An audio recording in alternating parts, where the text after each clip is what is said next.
Αν μπορούσα να δώσω ένα τίτλο σε αυτό το podcast, θα έλεγα «Η όπερα συναντά το χάος».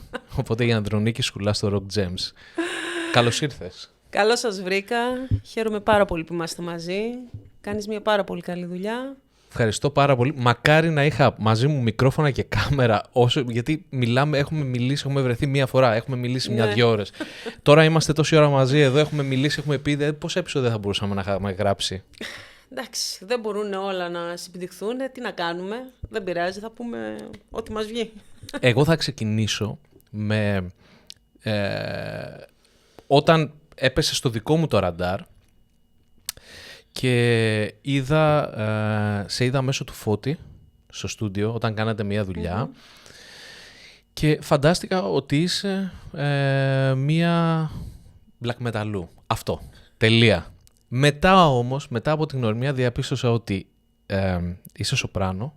Μέτσο σοπράνο, συγγνώμη. Μέτσο σοπράνο. Οκ, μεσόφωνο. Αρχιτέκτονας. Ναι.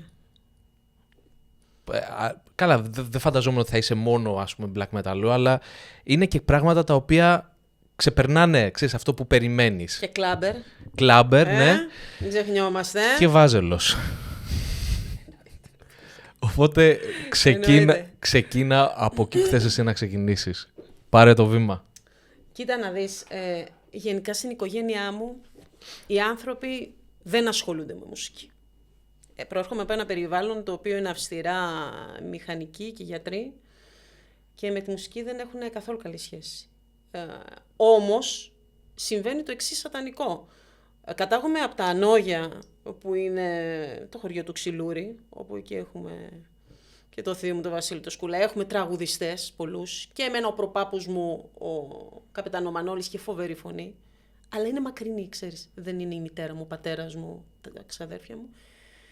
Και είχα την τύχη, ο παππούς μου, ο πατέρας της μητέρας μου, που ήταν οδοντίατρος, να είχε φοβερή κλίση με τη μουσική και ήταν πιανίστας, δηλαδή, ας πούμε, έπαιζε αυτοσχέδιο πιάνο και αυτά. Και από τα πρώτα χρόνια της ζωής μου, με το που γεννήθηκα, λίγο μετά, 4-5, εντόπισε ότι είχα μια έφεση στη μουσική. Έτσι λοιπόν μου πήρε ένα πιάνο το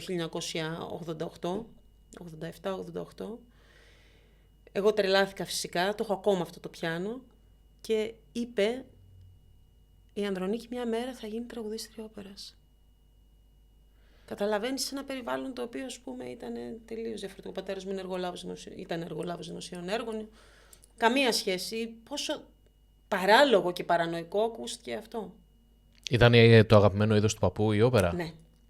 Με μεγάλωσε ακούγοντας Butterfly, Τόσκα και φυσικά Καζατζίδη, Στράτο Διονυσίου.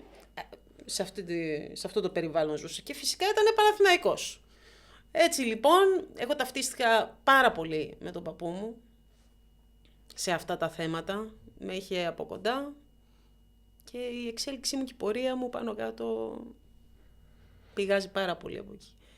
Μια άλλη μεγάλη προσωπικότητα που με επηρέασε και έχει πολύ μεγάλη σημασία να την αναφέρω είναι η μητέρα του πατέρα μου, η οποία γεννήθηκε εκγενετής με κάποια αναπηρία. Το ένα της χέρι το αριστερό δεν λειτουργήσε ποτέ. Τη θυμάμαι δηλαδή, έκοβε πατάτες και το κρατούσε έτσι και τις έκοβε όμως, έκανε τις δουλειές με το ένα χέρι. Παρ' όλα αυτά, ήταν από τις πιο μορφωμένες γυναίκες στην Ελλάδα, ίσως και παγκοσμίως για εκείνη την εποχή, γεννηθήσα το 1911, η οποία μιλούσε 3 ξένες γλώσσες άπτεστα, αγγλικά, γαλλικά, γερμανικά, τελείωσε την εμπορική σχολή και ήταν η πρώτη υπάλληλος στην Τράπεζα της Ελλάδας τότε. Γιατί στο λέω αυτό? Διότι ενώ στο άλλο σπίτι που ήταν ο παππούς μου και η γιαγιά μου της μάνας μου, που ήταν και η γιαγιά μου η Ανδρονίκη, από την οποία παίρνει το όνομα, υπήρχαν χαρές, πανηγύρια, Ανδρονίκη, ό,τι θέλεις, τα πιάνα, οι μουσικές. Η άλλη γιαγιά μου, ίσως λόγω και της αναπηρίας, ήταν πιο μαζεμένη σαν άνθρωπος. Και μου είπε κάτι που μάλλον με καθόρισε στη ζωή μου. Μια μέρα μου διάβαζε τους άθλους του Ηρακλή. Και μου λέει, πριν ξεκινήσουμε από αυτό, εγώ βέβαια στον κόσμο 6-7 χρονών, μου λέει, ο Ηρακλής βρέθηκε στο μονοπάτι της αρετής και της κακίας. Στο μονοπάτι της κακίας του υποσχέθηκε η κακία ότι σε μένα θα έχεις μόνο δόξα, θα ζεις με νέκταρ, θα έχεις γυναίκες, η ζωή θα είναι εύκολη, θα είναι μόνο με χαρές και δόξες τις οποίες δεν χρειάζεται καν να κοπιάσεις. Εγώ τώρα οραματίζομαι ότι κάπου εκεί λέω ζω, είναι η δικιά μου προσωπική ζωή, μικρό κοριτσάκι. Όταν πηγαίνω στην Κρήτη λέω κάπως έτσι περνάω, πολύ χαλαρά.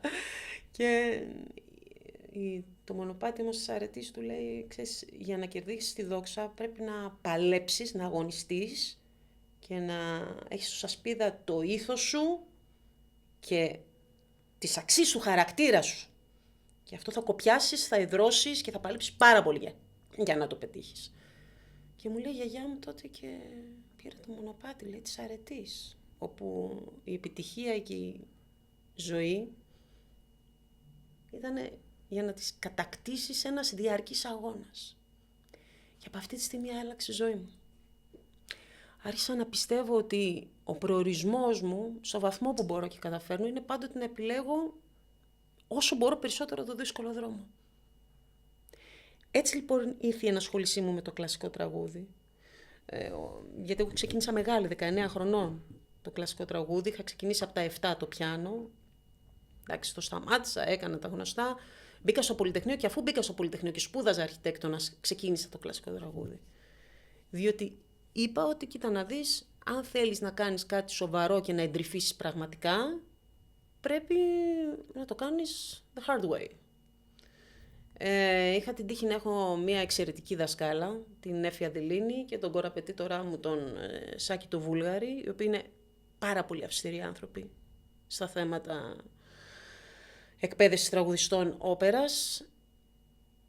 Και κάπως έτσι έφτασα να έχω το πτυχίο μου και να γίνονται όλα τα συναφή. Σκεφτόμουν τώρα για τη γιαγιά σου που μου είπες ότι... Με το ένα χέρι. Ναι, ναι. Η διαφορά η μία από την άλλη τη γιαγιά που... ναι, που βλέπεις ότι με αυτόν τον τρόπο σου δημιούργησε ένα κώδικα τον οποίο τον κράτησες για όλη σου ζωή. Ναι. Αυτή η ιστορία με τον Ηρακλή δεν θα την ξεχάσω ποτέ. Και ξέρεις ποιο είναι το θέμα, ότι πλέον γενιά με γενιά βλέπεις ότι δυσκολεύεσαι να βρεις ανθρώπους που να έχουν κάποιον κώδικα στη ζωή τους, δηλαδή να κινούνται πίσω από μια συγκεκριμένη, όχι ηθική, με ένα συγκεκριμένο τρόπο. Δηλαδή... Κοίτα, το πάνε να μην άγεσαι και να φέρεσαι έτσι, ναι, ότι αορίστος. Πλέον να έχεις μια προσωπικότητα. Ναι, πλέον στέκεσαι στο λόγο κάποιου. Δηλαδή, αν συναντήσεις έναν άνθρωπο ο οποίος να είναι αυτή τη στιγμή 60-70 χρονών και να σου δώσει το λόγο του, και να δεις και έναν 25 και να σου δώσει το λόγο του. Δηλαδή, εγώ βλέπω αυτή τη διαφορά, ότι πλέον έχει χαθεί λίγο αυτό το πράγμα, ότι δεν λένε ότι εγώ θα πορευτώ έτσι, όπως είπες εσύ, με αυτόν τον τρόπο. Πλέον είναι, αλλάζουμε το μονοπάτι και το ξαναλλάζουμε, είμαστε αρκετά ρευστοί. Το έχεις παρατηρήσει αυτό? Ίσως είναι και θέμα διαπαιδαγώγησης και θέμα οικογένειας. Απαραίτητος, μάλλον θα έλεγα ότι οπωσδήποτε οι συνθήκες ζωής, οι σημερινές οι δικές μας, δεν είναι οι συνθήκες ζωής πριν από 100-200 χρόνια, έτσι. Εγώ τώρα σου ανέφερα μια γυναίκα, τη γιαγιά μου, η οποία γεννήθηκε 105 χρόνια πριν από τώρα. Η τριβή τους με τόσο σκληρές συνθήκες δεν άφηνε πολλά περιθώρια στο να αναπτύξουν πονηρία, κακία. Είχαν ζήσει από πολύ νωρίς την κακιά πλευρά της ζωής και γίνανε πάρα πολύ όριμοι νωρίτερα. Εμείς έχουμε πολλές ευκολίες. Και τώρα μου επιτρέπεις να ρωτήσω, προσπαθείς να μεταφέρεις και αυτή τη σοφία στο δικό σου το παιδί? Όσο μπορώ, φυσικά. Ότι δεν έρχονται εύκολα, ότι πρέπει να κοπιάσεις για αυτά τα οποία... Το ξέρω ότι δεν υπάρχει περίπτωση ποτέ να ξεφύγει από μένα στα μαθήματά του. Στο σχόλιο το έχει πάρει απόφαση. Το έχει καταλάβει ότι όσο και να παίξουμε και να πάμε ποδόσφαιρο και να κάνουμε και να δείξουμε οτιδήποτε. Και στους Ραμστάιν πήγε ο γιος μου, ξέρει. Έλα ρε. Εννοείται. Πήγατε Ραμστάιν με το μικρό? Ναι, βασικά αυτό θα το αποδώσω αρχικά στον πατέρα του, ο οποίος μου λέει είμαι με τον Κωνσταντίνο στους Ραμστάιν. Του λέω δεν είναι δυνατόν. Μου λέει ναι, μπήκαμε και αυτά, εκεί γνωστοί είμαι. Πήγαν απλά Ραμστάιν χωρίς να το ξέρεις εσύ εκ των προτέρων? Μου είχε πει ότι μπορεί να πάνε και αυτά, εκείνη τη μέρα ήταν μαζί. Του λέω εντάξει, εγώ δεν ξέρω αν θα έρθω. Πίσα πολυλογώ, η πλάκα είναι ότι με παίρνει, μου λέει είμαστε foyer zone. εκεί με τις φωτιές. Λέω, εντάξει, λέω, θα έρθω κι εγώ.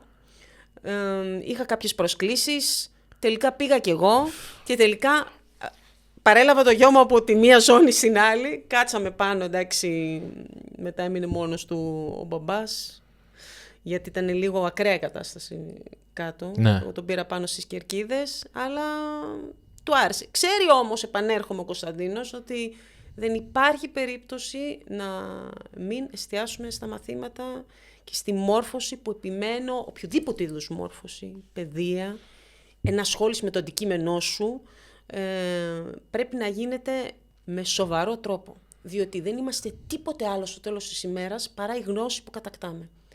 Κανένας δεν μπορεί να σου πάρει τη γνώση. Ποια είναι η γνώση σου? Να είσαι καλή τεχνήτρια νυχιών? Θα πρέπει να το πας πολύ ψηλά. Να ανακαλύψεις κάποιο φάρμακο με το οποίο να θεραπεύσεις κάποιες ασθένειες ανίατες. Πρέπει να τα δώσεις όλα.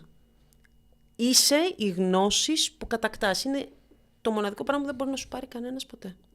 Ναι, συμφωνώ απόλυτα σε αυτό. Συμφωνώ πάρα πολύ σε αυτό. Οτιδήποτε και να κάνεις. Δεν σημαίνει ότι είναι απαραίτητος η ακαδημαϊκή γνώση που σε καθορίζει, αλλά το να θέλεις να σπρώξεις τη δουλειά σου με προσωπικό κόστος, χρονικό, ψυχικό, οικονομικό, στο υψηλότερο σκαλί που μπορείς να την πας, είναι για μένα πάρα πολύ βασικό και το μεταφράζω σε γνώση. Δεν μου λες μια παρένθεση τώρα για το γιο σου. Τώρα που είχες, θα μπούμε πιο αναλυτικά μετά για Behemoth, αλλά τώρα που ήσουν και στο Unholy Trinity, που είχες πάει για να συμμετέχεις, ας πούμε, σε αυτή την περιοδία, του έδειξες ότι κοίταξε να δεις, θα είμαι εκεί και θα τραγουδάω. Πώς του περιέγραψες το που θα είσαι και τι θα κάνεις? Έλειπε, ήταν εξωτερικό με τον πατέρα του, γιατί ήταν οι διακοπές του Πάσχα τότε. Οπότε εκείνο το διάστημα είχαν ένα ταξίδι εξωτερικό και δεν είδε τη μετάβασή μου ότι έφυγα από την Αθήνα να πάω. Μετά όμως που έτσι, διακριτικά είπα, θέλεις μήπως να δεις τη μαμά σου? Γιατί δεν του τα πολύ λέω αυτά, δεν θέλω. Του λέω, θέλεις μήπως να δεις τη μαμά σου και αυτά. Μου λέει, αδιάφορος ήταν, δεν έδινε πολύ σημασία. Εντάξει, μου λέει, σε έχω ακούσει. Όχι, δεν έδειξε ιδιαίτερο ενδιαφέρον και δεν επέμεινα. Γιατί είναι ένα δύσκολο είδος μουσικής, πιο πολύ για το πώς θα το παρουσιάσει σε κάποιον που δεν είναι του χώρου. Δηλαδή, στους περισσότερους ρωτάω, σε ρωτάει, ας πούμε, για παράδειγμα, η μητέρα σου και ο πατέρας, τι κάνεις? Είμαι τραγουδιστής. Έλα, ρε, τραγουδιστής και τι τραγουδάς, και του βάζει να ακούσει τραγουδάει. Και αυτό είχα πει και στο Σακιτόλι. Δηλαδή, πώς το παρουσίαζες στους γονείς σου τότε που έβγαλες, ας πούμε, τους πρώτους δίσκους? Καλά, για το Σάκη τότε πρέπει να ήταν τρελό. Είναι αυτό το. Εντελώς ακραίο. Είμαι τραγουδιστής, αλλά ξέρεις, αναρωτιέται όλος τι τραγουδιστής, πού τραγουδάς, για να σε ακούσω τι λες. Ναι. Τότε εκείνα τα χρόνια θα πρέπει να ήταν. Δεν το πέρανε καν για τραγουδιστή. Ενώ τώρα είναι τελείως διαφορετικό. Τώρα φαντάζομαι όσο δύσκολο είναι το κομμάτι που τραγουδάς εσύ, άλλο τόσο δύσκολο είναι και το κομμάτι που τραγουδάει, παραδείγματος χάρη, Νίργκαρ από Behemoth. Δεν το συζητάω. Τώρα ούτως ή άλλως οι συνειδήσεις των ανθρώπων, αυτές οι μουσικές πλέον μετά από τόσα χρόνια, σε ένα βαθμό έχουν εγκατασταθεί στις συνειδήσεις τους. Ίσως και όχι, αλλά δεν είναι το black metal, το clubbing αν θες, ή το death metal, ή αυτές οι μουσικές, αυτό που ήταν στην πρώτη τους εμφάνιση πριν 40-30 χρόνια. Ήταν διαφορετικά. Τώρα πάντοτε υπάρχει και μια εξοικείωση με όλα αυτά. Υπάρχει μια σχετική εξοικείωση και υπάρχει και μια διεύρυνση του πεδίου των οπαδών και των ακροατών. Χάνεται λίγο η περιχαράκωση. Δεν είναι τόσο στενά τα πράγματα. Οπωσδήποτε όταν ο Σάκης, όπως μου λες, έδειχνε στους γονείς του αυτό που έκανε, θα φαινόταν αδιανόητο. Επειδή εσύ είχες ασχοληθεί με πιάνο, κλασική μουσική και ήσουν και κλάμπερ από ό,τι μου είπες. Δεν το συζητάμε. Λοιπόν, και σε rave party. Και rave party. Χωρίς ναρκωτικά. Ποτέ. Ρεϊβού. Ποτέ. Είχες πάει, είχαμε αυτή την κουβέντα με τους Φαντρακάρ. Εγώ ισχυριζόμουν ότι υπήρχαν rave party στην Κόρινθο και μου λέγανε στα ενόφυτα. Στα ενόφυτα. Έκανα τόσο λάθος. Στα ενόφυτα. Λοιπόν, από εκεί πώς βρέθηκες στο black metal? Πάντοτε άκουγα rock μουσική. Δεν θα το διαχωρίσω να πω black metal, death metal, rock. Σημασία έχει να αναγνωρίζεις την ομορφιά στους ήχους και να μην βάζεις ταμπέλες. Για μένα αυτό έχει πολύ μεγάλη σημασία. Όταν δηλαδή πρώτο άκουσα το 90 Mylène Farmer και την είδα στο βίντεο κλιπ, στο Je t'aime Melancolie, που χορεύει ως μποξέρ με κοντό μαλλί. Για μένα αυτό ήταν ροκ, ήταν black metal. Ήμουνα μικρή, η εικόνα μου ήταν ότι οι γυναίκες είναι σαν την Κλοντία Σίφερ, την Ναόμι Κάμπελ, δεν ξέρω εγώ. Και βλέπω στο MTV τότε, μικρή, μία γυναίκα με κοντό μαλλί, με ζαρτιέρες σε ένα ring να δέρνει έναν άντρα. Για μένα αυτό είναι ροκ στην ψυχή μου. Και οτιδήποτε χτυπάει έτσι μέσα μου, δεν θα του δώσω ταμπέλα αν είναι black metal, rock, όπερα, οτιδήποτε. Είναι τι αφουγκράζομαι και τι απαντάει στις δικές μου ανησυχίες εσωτερικά, τι με κάνει να ανατριχιάζω. Το ίδιο βιώνω και με την όπερα. Δηλαδή υπάρχουν σημεία, άριες μεσόφωνων μέσα στις μεγάλες όπερες, οι οποίες είναι πραγματικά black metal.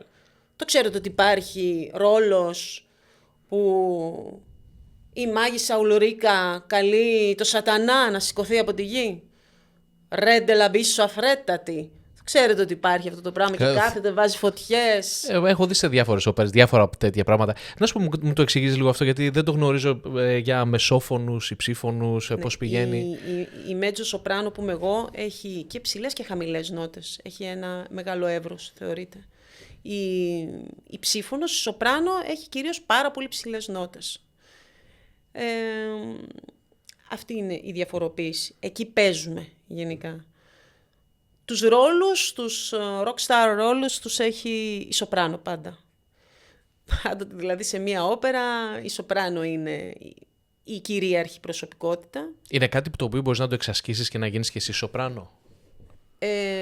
Γενικά αποφεύγεται αυτό. Δηλαδή υπάρχει ένα συγκεκριμένο ρεπερτόριο των τραγουδιστριών που είναι μέτζο σοπράνο και ένα συγκεκριμένο αυτόν που είναι σοπράνο. Αλλά αυτό δεν σημαίνει ότι σε περιορίζει. Άμα έχεις πάρα πολύ ψηλές νότες και πάρα πολύ καλά δουλεμένες, μπορείς να τραγουδήσεις και πάρα πολύ ψηλά. Γενικότερα, για να καταλάβεις, η σοπράνο, είπαμε, είναι η rockstar. Στη μέτζο σοπράνο συμβαίνουν οι τραγωδίες στην όπερα. Τις ρίχνουν τους πιο δραματικούς ρόλους. Αναμετράται με πολύ τραγικές καταστάσεις, ας πούμε. Την αφήνουν έγκυο και την παρατάνε. Τη σκοτώνουν την οικογένεια, τη θάβουνε ζωντανή, γίνονται διάφορα πράγματα. Είναι απελπισμένη, προσπαθεί να σώσει τον αγαπημένο της. Γίνονται αυτά τα πράγματα. Η σοπράνο είναι πιο... έχει και αυτή ένα δράμα, αλλά πάντοτε είναι λίγο πιο ρομαντική. Άρα μήπως πάει και αυτό πως πάει, ας πούμε, στην κιθάρα μινόρε, ματζόρε και τα χωρίζεται έτσι για σοπράνο και για μέτζο σοπράνο, να έχει, ας πούμε, τα πιο λυπημένα, τα πιο χαρούμενα κομμάτια? Όχι απαραίτητα. Φανταστείτε ότι η Κάρμεν, ας πούμε, είναι για μέτζο σοπράνο. Ο πιο διάσημος ρόλος, μπορούμε να πούμε. Ενώ τους διασημότερους έχουν η σοπράνο, τον top τον δώσανε σε μία μέτζο σοπράνο. Ο ρόλος δηλαδή της Κάρμεν είναι για μέτζο σοπράνο. Είναι τι γράφει ο κάθε συνθέτης. Τελικά. Και αυτό δηλαδή πλέον χαρακτηρίζεις σαν μέτζο σοπράνο, είναι κάτι το οποίο μέσα από... έκανες κάποιες σπουδές και μέσα από αυτές τις σπουδές τελικά διαπίστωσες ότι εμένα αυτός είναι ο ρόλος μου? Όχι, όταν ξεκινάς το κλασικό τραγούδι, όταν ξεκινάς σπουδή στο κλασικό τραγούδι, με το δάσκαλό σου, με τη δασκάλα σου, πρέπει να δεις ποιες είναι οι δυνατότητες σου οι φωνητικές και αναλόγως να δουλέψεις πάνω σε συγκεκριμένο ρεπερτόριο. Δηλαδή, αν είσαι μία μεσόφωνη, σου λένε κομμάτια για μεσόφωνο είναι αυτά. Είναι η Δαλιδά, είναι η Κάρμεν, είναι το ένα, είναι το άλλο. Είναι συγκεκριμένα κομμάτια. Σε ακούμε ότι είσαι εκεί, αυτό σου λένε. Δηλαδή, ανάλογα από τη φωνή, καταλαβαίνουν αυτοί που σε διδάσκουν τι χρειά έχεις, τι δυνατότητα έχεις και πού κατατάσσεις. Άμα έχεις πολύ λεπτή, πάρα πολύ ψηλή φωνή που πιάνει πάρα πολύ ψηλές νότες, με μικρότερο εύρος, με μικρότερη δύναμη, είσαι κολορατούρα σοπράνο, ας πούμε. Σου δίνουν άλλους ρόλους να δουλέψεις την παρτιτούρα. Μπορούν όλοι να πούνε, να τραγουδήσουν κλασική μουσική, μπορούν όλοι να γίνουν σοπράνο, αν έχουν καλή φωνή. Ένας τραγουδιστής, μία τραγουδίστρια, η οποία δεν τραγουδάει αυτό το είδος. Τραγουδάει pop ή λαϊκά. Ναι. Μπορεί να ασχοληθεί με το κλασικό τραγούδι και να γίνει σοπράνο. Σοπράνο γίνεσαι, ναι. ή Δηλαδή... είναι κάτι ιδιαίτερο που πρέπει να έχει η φωνή σου για να ξεπερνάει ένα εύρος από νότες. Για να... Λοιπόν, καταρχάς, για να μπορέσεις να ασχοληθείς με το κλασικό τραγούδι πρέπει απαραίτητος να υπάρχει αυτό που λέμε, πώς να το πω, μία φυσική κλίση και ένα φυσικό χάρισμα. Όπως, ας πούμε, το σώμα της Σιμών Μπάιλ στην ενόργανη, έτσι, της απόλυτης πρωταθλήτριας στην ενόργανη, που θεωρείται η κορυφαία στον κόσμο.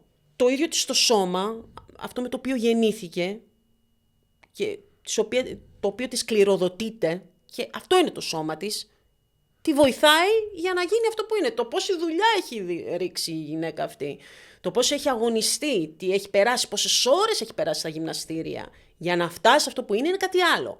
Αλλά το σώμα της, ο σωματότυπος της τη βοηθάει φτιαγμένος για αυτό το πράγμα. Για να μπορέσει να κάνει αυτό. Από εκεί πέρα λοιπόν, αν σαν τραγουδίστρια είσαι λαϊκή τραγουδίστρια και έχεις τέτοια βάση, τόσο καλή κατασκευή στις φωνητικές χορδές, που μπορείς να δουλέψεις τις απαιτήσεις των κομματιών όπερας, τα οποία είναι πολύ συγκεκριμένα, διότι ουσιαστικά υποτάσσεσαι κατά κάποιο τρόπο στους μεγάλους συνθέτες, στο Μότσαρτ, στο Βέρντι, στο Μπουτσίνι. Αν μπορείς να το κάνεις και έχεις τη θέληση, ναι, μπορείς να φτάσεις σε κάποιο ψηλό επίπεδο. Γιατί όχι? Έχει να κάνει και με το δάσκαλο, θα μου πεις. Ναι, αλλά αυτό είναι ένα άλλο θέμα. Δεν σημαίνει όμως ότι κάποια γυναίκα η οποία έχει πάρα πολύ καλή βάση φωνητική, καλή κατασκευή και έχει κάνει, ας πούμε, λαϊκό τραγούδι, ότι δεν μπορεί να προχωρήσει. Και σε αυτό μπορεί.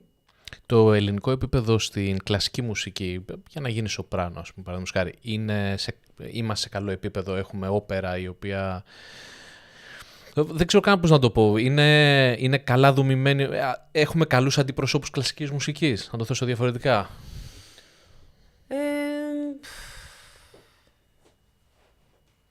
Δηλαδή σε κλασική μουσική, εγώ που είμαι άσχετος τελείως, αν με ρωτούσες θα σου έλεγα Αυστρία. Στην όπερα στην Αυστρία. Θα μείνω σε αυτό. Άρα είναι πάνω κάτω ότι... Εγώ προσωπικά θα μείνω σε αυτό. Θα μιλήσω για το εξωτερικό. Δηλαδή, εμένα η δασκάλα μου στο Βερολίνο, γιατί έκανε 1 χρόνο μαθήματα με την Μικαέλα Κάουνε, είναι πολύ γνωστή σοπράνο Γερμανίδα. Παρακολούθησα 3-4 παραστάσεις με κορυφαίες τραγουδίστες, τις οποίες τραγούδισε, και έμεινα άφωνη.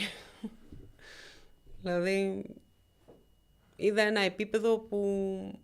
Δεν λέω ότι στην Ελλάδα δεν είναι καλή, μπορεί να είναι καλοί άνθρωποι, δεν έχω παρακολουθήσει και πάρα πολλά. Κάποια πράγματα έχω δει, αλλά το εξωτερικό για μένα πάντοτε είναι εξωτερικό.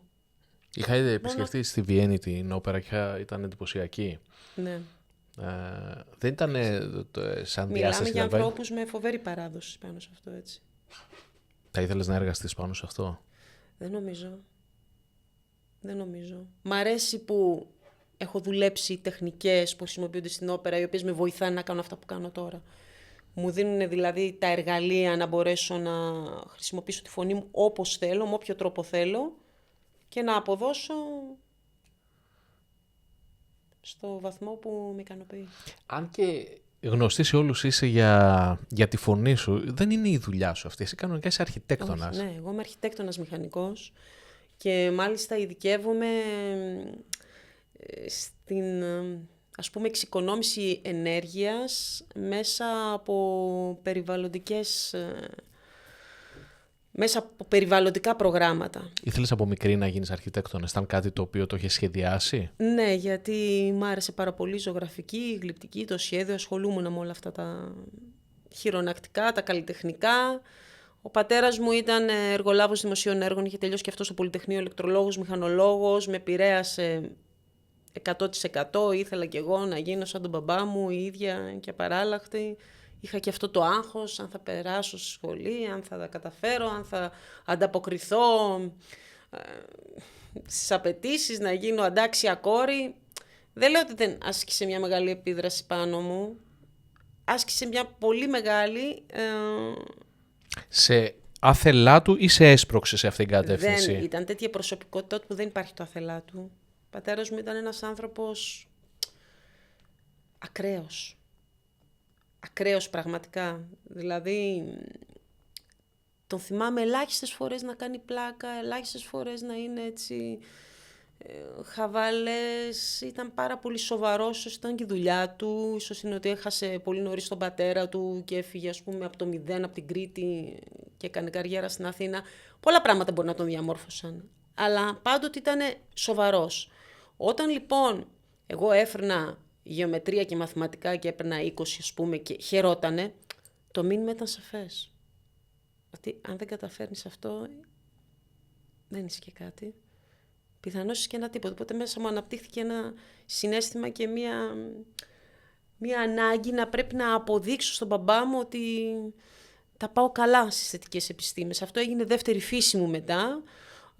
Παράλληλα αγαπούσα και το σχέδιο, ασχολήθηκα λοιπόν με την αρχιτεκτονική και επέμεινα να μπω στο Πολυτεχνείο. Θα μπορούσα να είχα πάει εξωτερικό, θα μπορούσα να είχα πάει άνετα Αμερική σε μεγάλα πανεπιστήμια.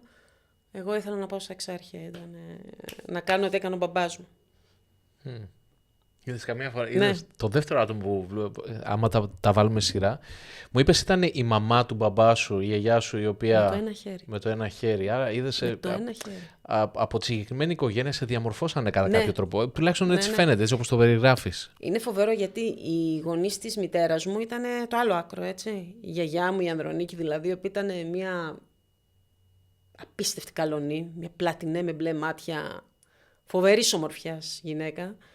Ήταν άλλο πράγμα, να κάνει βεγγέρες, να κάνει τραπέζια, να ανοίξει το σπίτι στο Ηράκλειο, να μαγειρεύει τρομερή μαγείρισα, σταλούσα, τα κούνια, κομμωτήριο κάθε μέρα. Ήτανε, πώς να το πω, η επιτομή της αστικής ζωής του Ηρακλείου συναντιόταν πάνω στη γιαγιά μου. Και επειδή μου είχαν αδυναμία και η γιαγιά μου και ο παππούς μου από την πλευρά της μάνας μου, ήταν ένα ανάποδο περιβάλλον. Μου έλεγαν, μη διαβάσεις, δεν χρειάζεσαι τίποτα, μην κάνεις τίποτα, εμείς είμαστε εδώ.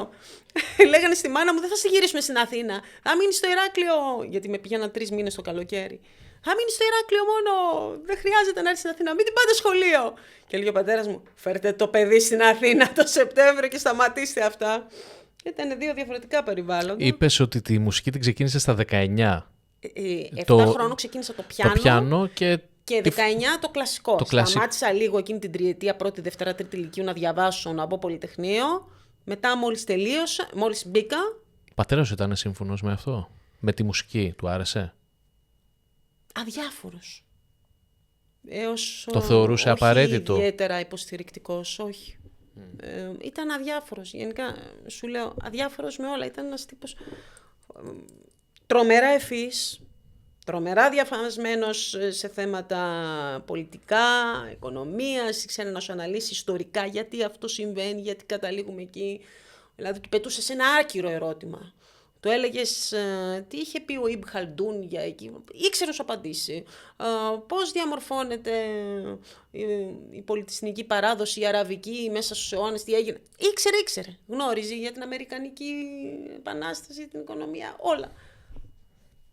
Και αυτό. Με εφημερίδες και ειδήσεις μόνο.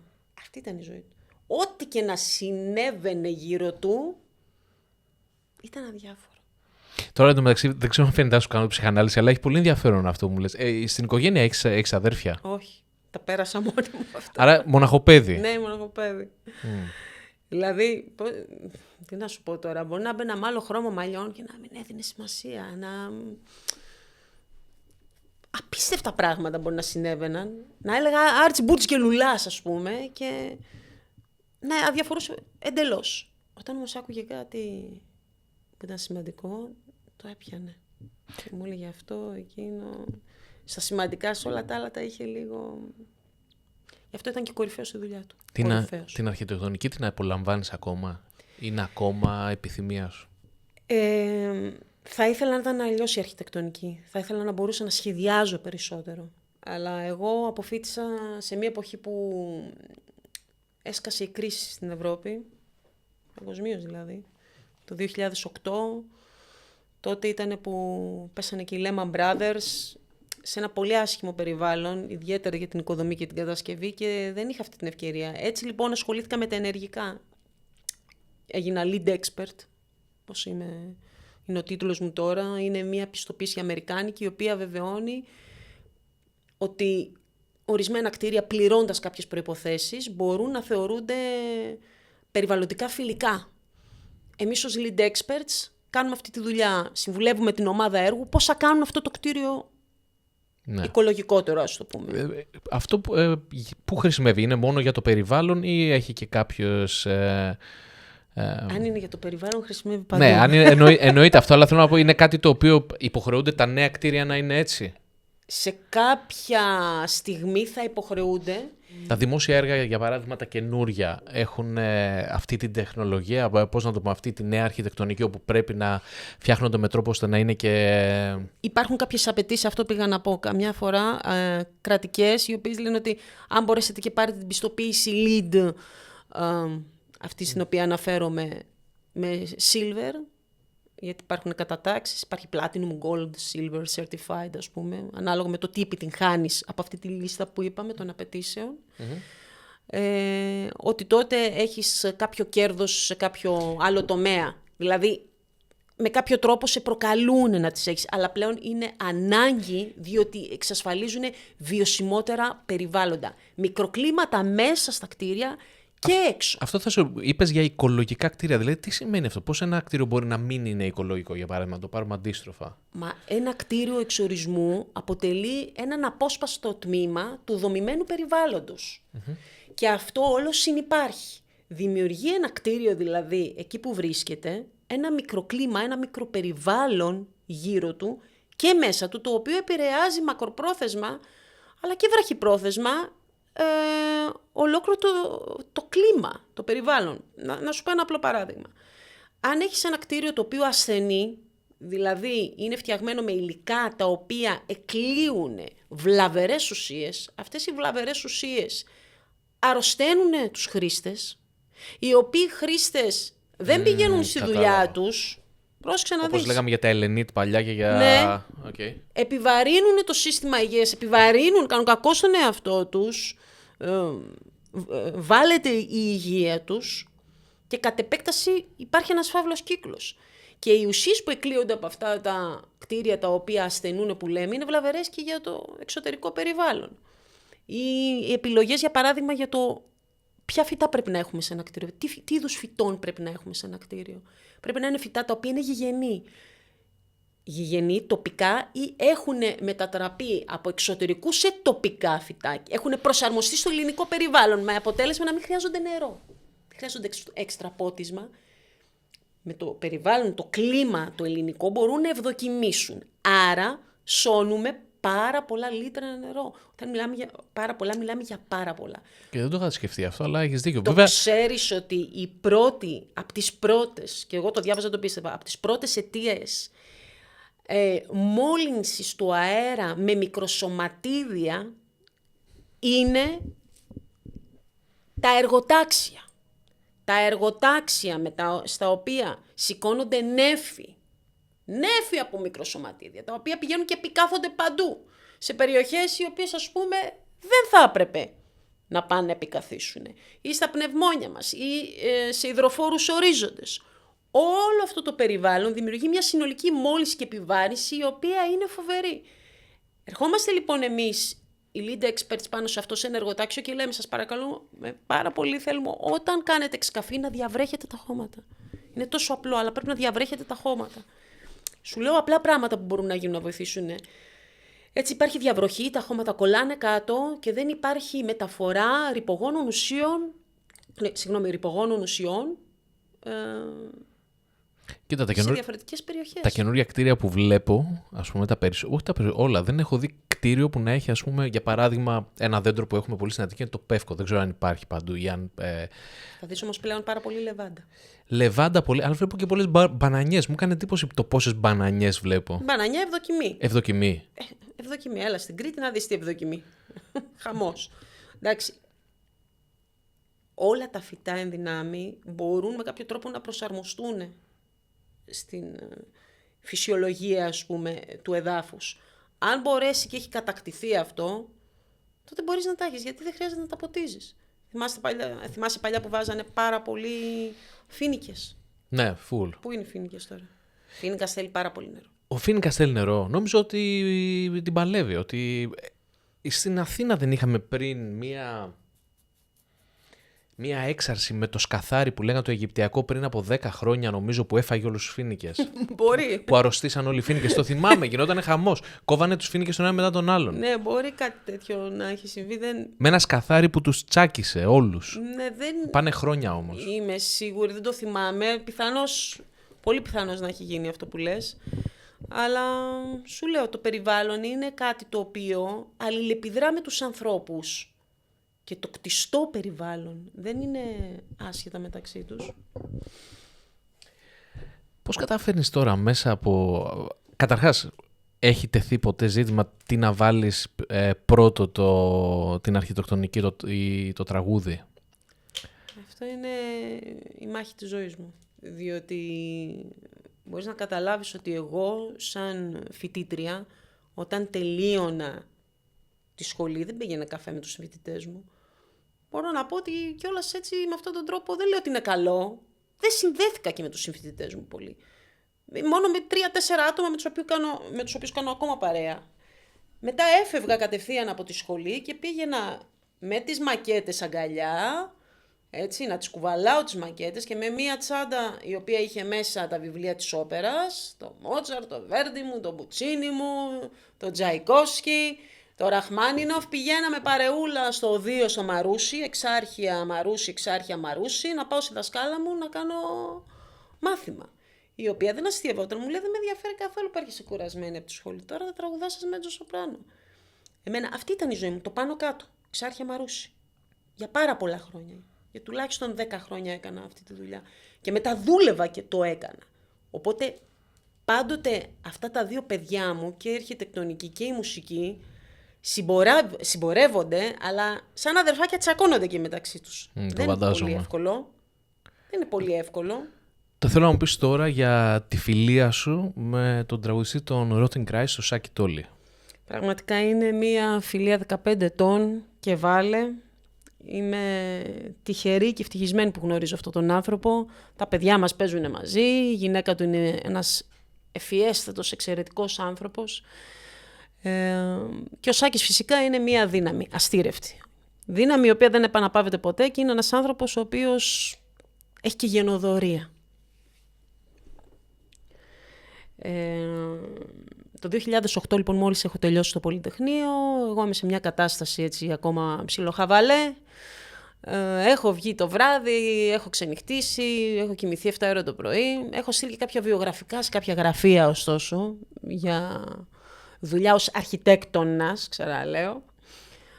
Και χτυπάει το τηλέφωνό μου. 9-10 το πρωί, εγώ είμαι 3 ώρες ύπνο. Το βλέπω άγνωστο αριθμό. Πω, λέω. Βήχω, να το παίξω συμμαζεμένη ότι έχω ξυπνήσει πολλή ώρα, ας πούμε, πριν. Το σηκώνω, λέω, ναι. Και ακούω μια φωνή. Καλησπέρα, Σάκης Τόλης ονομάζομαι, έχω ένα συγκρότημα τους Rotting Christ, μου δώσαν το τηλέφωνό σου για κάποια φωνητικά. Θυμάμαι, έχω το τηλέφωνο και κάνω έτσι. Λέω, ναι. Λέει, Σάκης Τόλης λέγομαι. Λέω, το άκουσα. Μου έκανε τρομερή εντύπωση, περίμενα κάτι άλλο. Σήκωσα το τηλέφωνο και ήταν ο Σάκης. Τους ήξερες τους Rotting Christ τότε? Φυσικά και τους ήξερα, μα είχα πάει και σε συναυλίες. Δεν είναι αυτό. Και μάλιστα όχι μόνο αυτό, θα σου πω μια άλλη ιστορία για μέσα στο Πολυτεχνείο. Ότι όταν δούλευα τη διπλωματική μου στο Πολυτεχνείο, στα λεγόμενα καμαρίνια της κατάληψης του Πολυτεχνείου, που είναι στην πλευρά της οδού Μπουμπουλίνας, στα Εξάρχεια, από το πρωί μέχρι το βράδυ έπαιζε Dead Poem, έπαιζε Among the Two Storms, όλη την ώρα. Και όποιος έμπαινε μέσα και άκουγε Rotting Christ, έλεγε Ανδρονίκη, σε ακούμε, είσαι εδώ. Και έλεγα, ναι, είμαι εδώ. Και εμείς είμαστε από εδώ, γιατί είναι τεράστιος ο χώρος. Και μου λέγανε, μόλις ακούγαμε Rotting Christ, ξέραμε ότι είσαι μέσα. Και έκοβες, γιατί ξέρεις, είναι τεράστιοι χώροι που κόβουμε μακέτες, κόβουμε. Οπότε φυσικά ήμουνα και οπαδός. Έτσι λοιπόν, εκείνη η εποχή ήταν, μπορούμε να πούμε, γεμάτη εκπλήξεις. Έχω τελειώσει μόλις το Πολυτεχνείο, αλλά είχα ξεκινήσει από το 2009-10 και έπειτα τη συνεργασία μου με τους Κέοσταρ. Έγινε συνεργασία στο ΕΑΛΟ με το Σάκη. Ήθελε κάτι συγκεκριμένο Σάκης από σένα? Ναι, ήθελε αυτό το στυλ της Ελληνίδας Μενάδας, ας το πούμε. Της Ελληνίδας που βρίσκεται σε κάποιο παροξισμό, ας το πούμε. Τη Μενάδα, το ομηρολόι.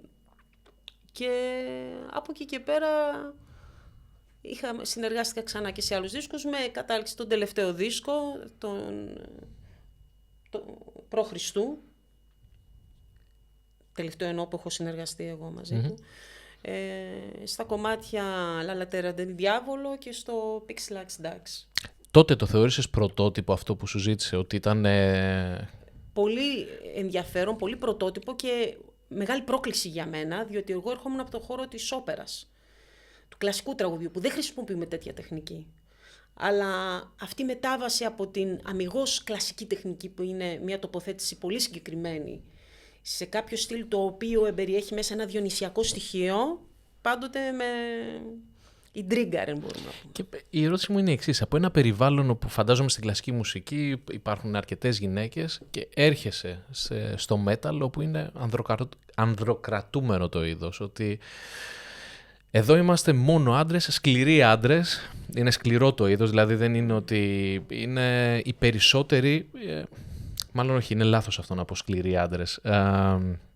Είναι σκληρό το είδος, είναι σκληρή η μουσική και είναι οι περισσότεροι άντρες. Δεν υπάρχουν γυναίκες, είναι ελάχιστες που παίζουν μουσική όργανα και είναι και ελάχιστες τραγουδίστρες, και όσο μάλλον και στην Ελλάδα. Εσένα πώς σε δέχτηκαν εκεί, πώς ήταν, ας πούμε, το περιβάλλον? Εγώ πάντοτε προσπαθώ, επειδή γενικά είναι τα περισσότερα περιβάλλοντα ανδροκρατούμενα και στην αρχιτεκτονική, ας πούμε, σε ένα συντριπτικό ποσοστό, τα γραφεία... Ναι. Εντάξει, είναι πολλές που είναι στην αρχιτεκτονική και φοιτούν κοπέλες, αλλά τα πιο πολλά γραφεία είναι ανδροκρατούμενα. Και ο χώρος των μηχανικών γενικά, στον οποίο μεγάλωσα, είναι ανδροκρατούμενος. Ειδικά ο χώρος των εργολάβων δημοσίων έργων είναι αυστηρός ανδροκρατούμενος. Αλλά είχα μάθει πάλι από τον πατέρα μου, και έτσι είναι και ο χαρακτήρας μου, ότι όταν γνωρίζω και κατέχω το αντικείμενό μου, πηγαίνω με όπλο μου μόνο αυτό και δεν χρειάζεται να φοβηθώ τίποτα και κανέναν. Και εγώ έτσι πάντοτε εμφανιζόμουν. Έτσι εμφανίζομαι πάντοτε στη ζωή μου. Η δουλειά μου είναι αυτή, ξέρω να την κάνω. Ας είστε 1000 άντρες εδώ πέρα, 1000 προς 1, καλή αναλογία για μένα. Και έτσι πάει. Δεν έχω θέμα με αυτό. Κοίτα, η ιστορία μέχρι στιγμής έχει δείξει ότι καλά τα πήγες. Γιατί αν πάρεις αυτά που μου είπες, αν πάρεις τους Rotting Christ, που αυτή τη στιγμή είναι πανελλαδικά η μεγαλύτερη μπάντα, και όχι μόνο κατάφερες να συνεργαστείς μαζί τους, αλλά από ό,τι φαίνεται δεν είναι ότι τους άρεσε μόνο το αποτέλεσμα της δουλειάς σου, τους άρεσε και εσύ σαν άνθρωπος, διότι είσαστε μαζί ακόμα, έχετε μια κοινή πορεία, είσαστε και φίλοι. Βέβαια, πάνω απ' όλα επιμένω, και θα το αναφέρω μετά στη συνέχεια όταν θα μιλήσουμε για τους Behemoth. Μετράνε οι άνθρωποι, παιδιά. Πάνω απ' όλα είναι οι άνθρωποι, οι προσωπικότητες και οι χαρακτήρες, οι οποίοι φαίνονται στις δύσκολες στιγμές και στις στιγμές όπου υπάρχουν τριβές και, ας το πούμε, κρίσεις. Εγώ δεν εγκαταλείπω τους ανθρώπους που έχω δίπλα μου στη ζωή και φροντίζω να είμαι και με ανθρώπους οι οποίοι το ίδιο κάνουν και με μένα. Ο Σάκης είναι ένας τέτοιος άνθρωπος που δεν εγκαταλείπει τους ανθρώπους, εκτιμάει, αναγνωρίζει και δίνει χώρο. Και είμαστε μια παρέα, εγώ, ο Σάκης, ο Φώτης, άτομα τα οποία πάνω απ' όλα αγαπιόμαστε σαν φίλοι. Αυτό το συναίσθημα το συνάντησα και με τους Behemoth.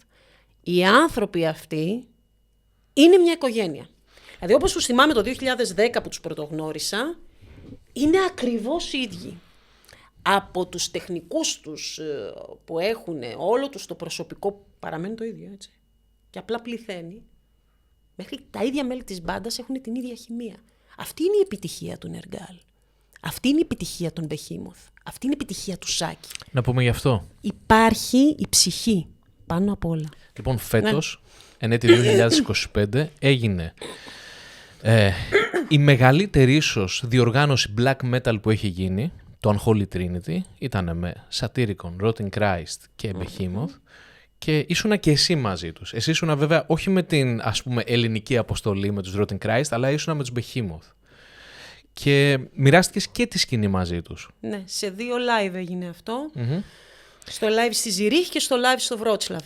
Να πούμε όμως από πού ξεκίνησε αυτό. Πώς βρεθήκατε όλοι μαζί, πώς έγινε το συνοικέσιο με τον Nergal. Ναι, θα σου πω ακριβώς. Καταρχάς, όντως ισχύει αυτό που λες, ότι οι 2 Έλληνες εκπρόσωποι, ας πούμε, τα 2 ελληνικά στοιχεία, να το πω σωστά, ήταν ο Σάκης φυσικά και η Rotting Christ, έτσι, όλο το συγκρότημα, όλα τα παιδιά που κάναν φοβερή δουλειά, θαυμάσιες παρουσίες όσες είδα, και εγώ.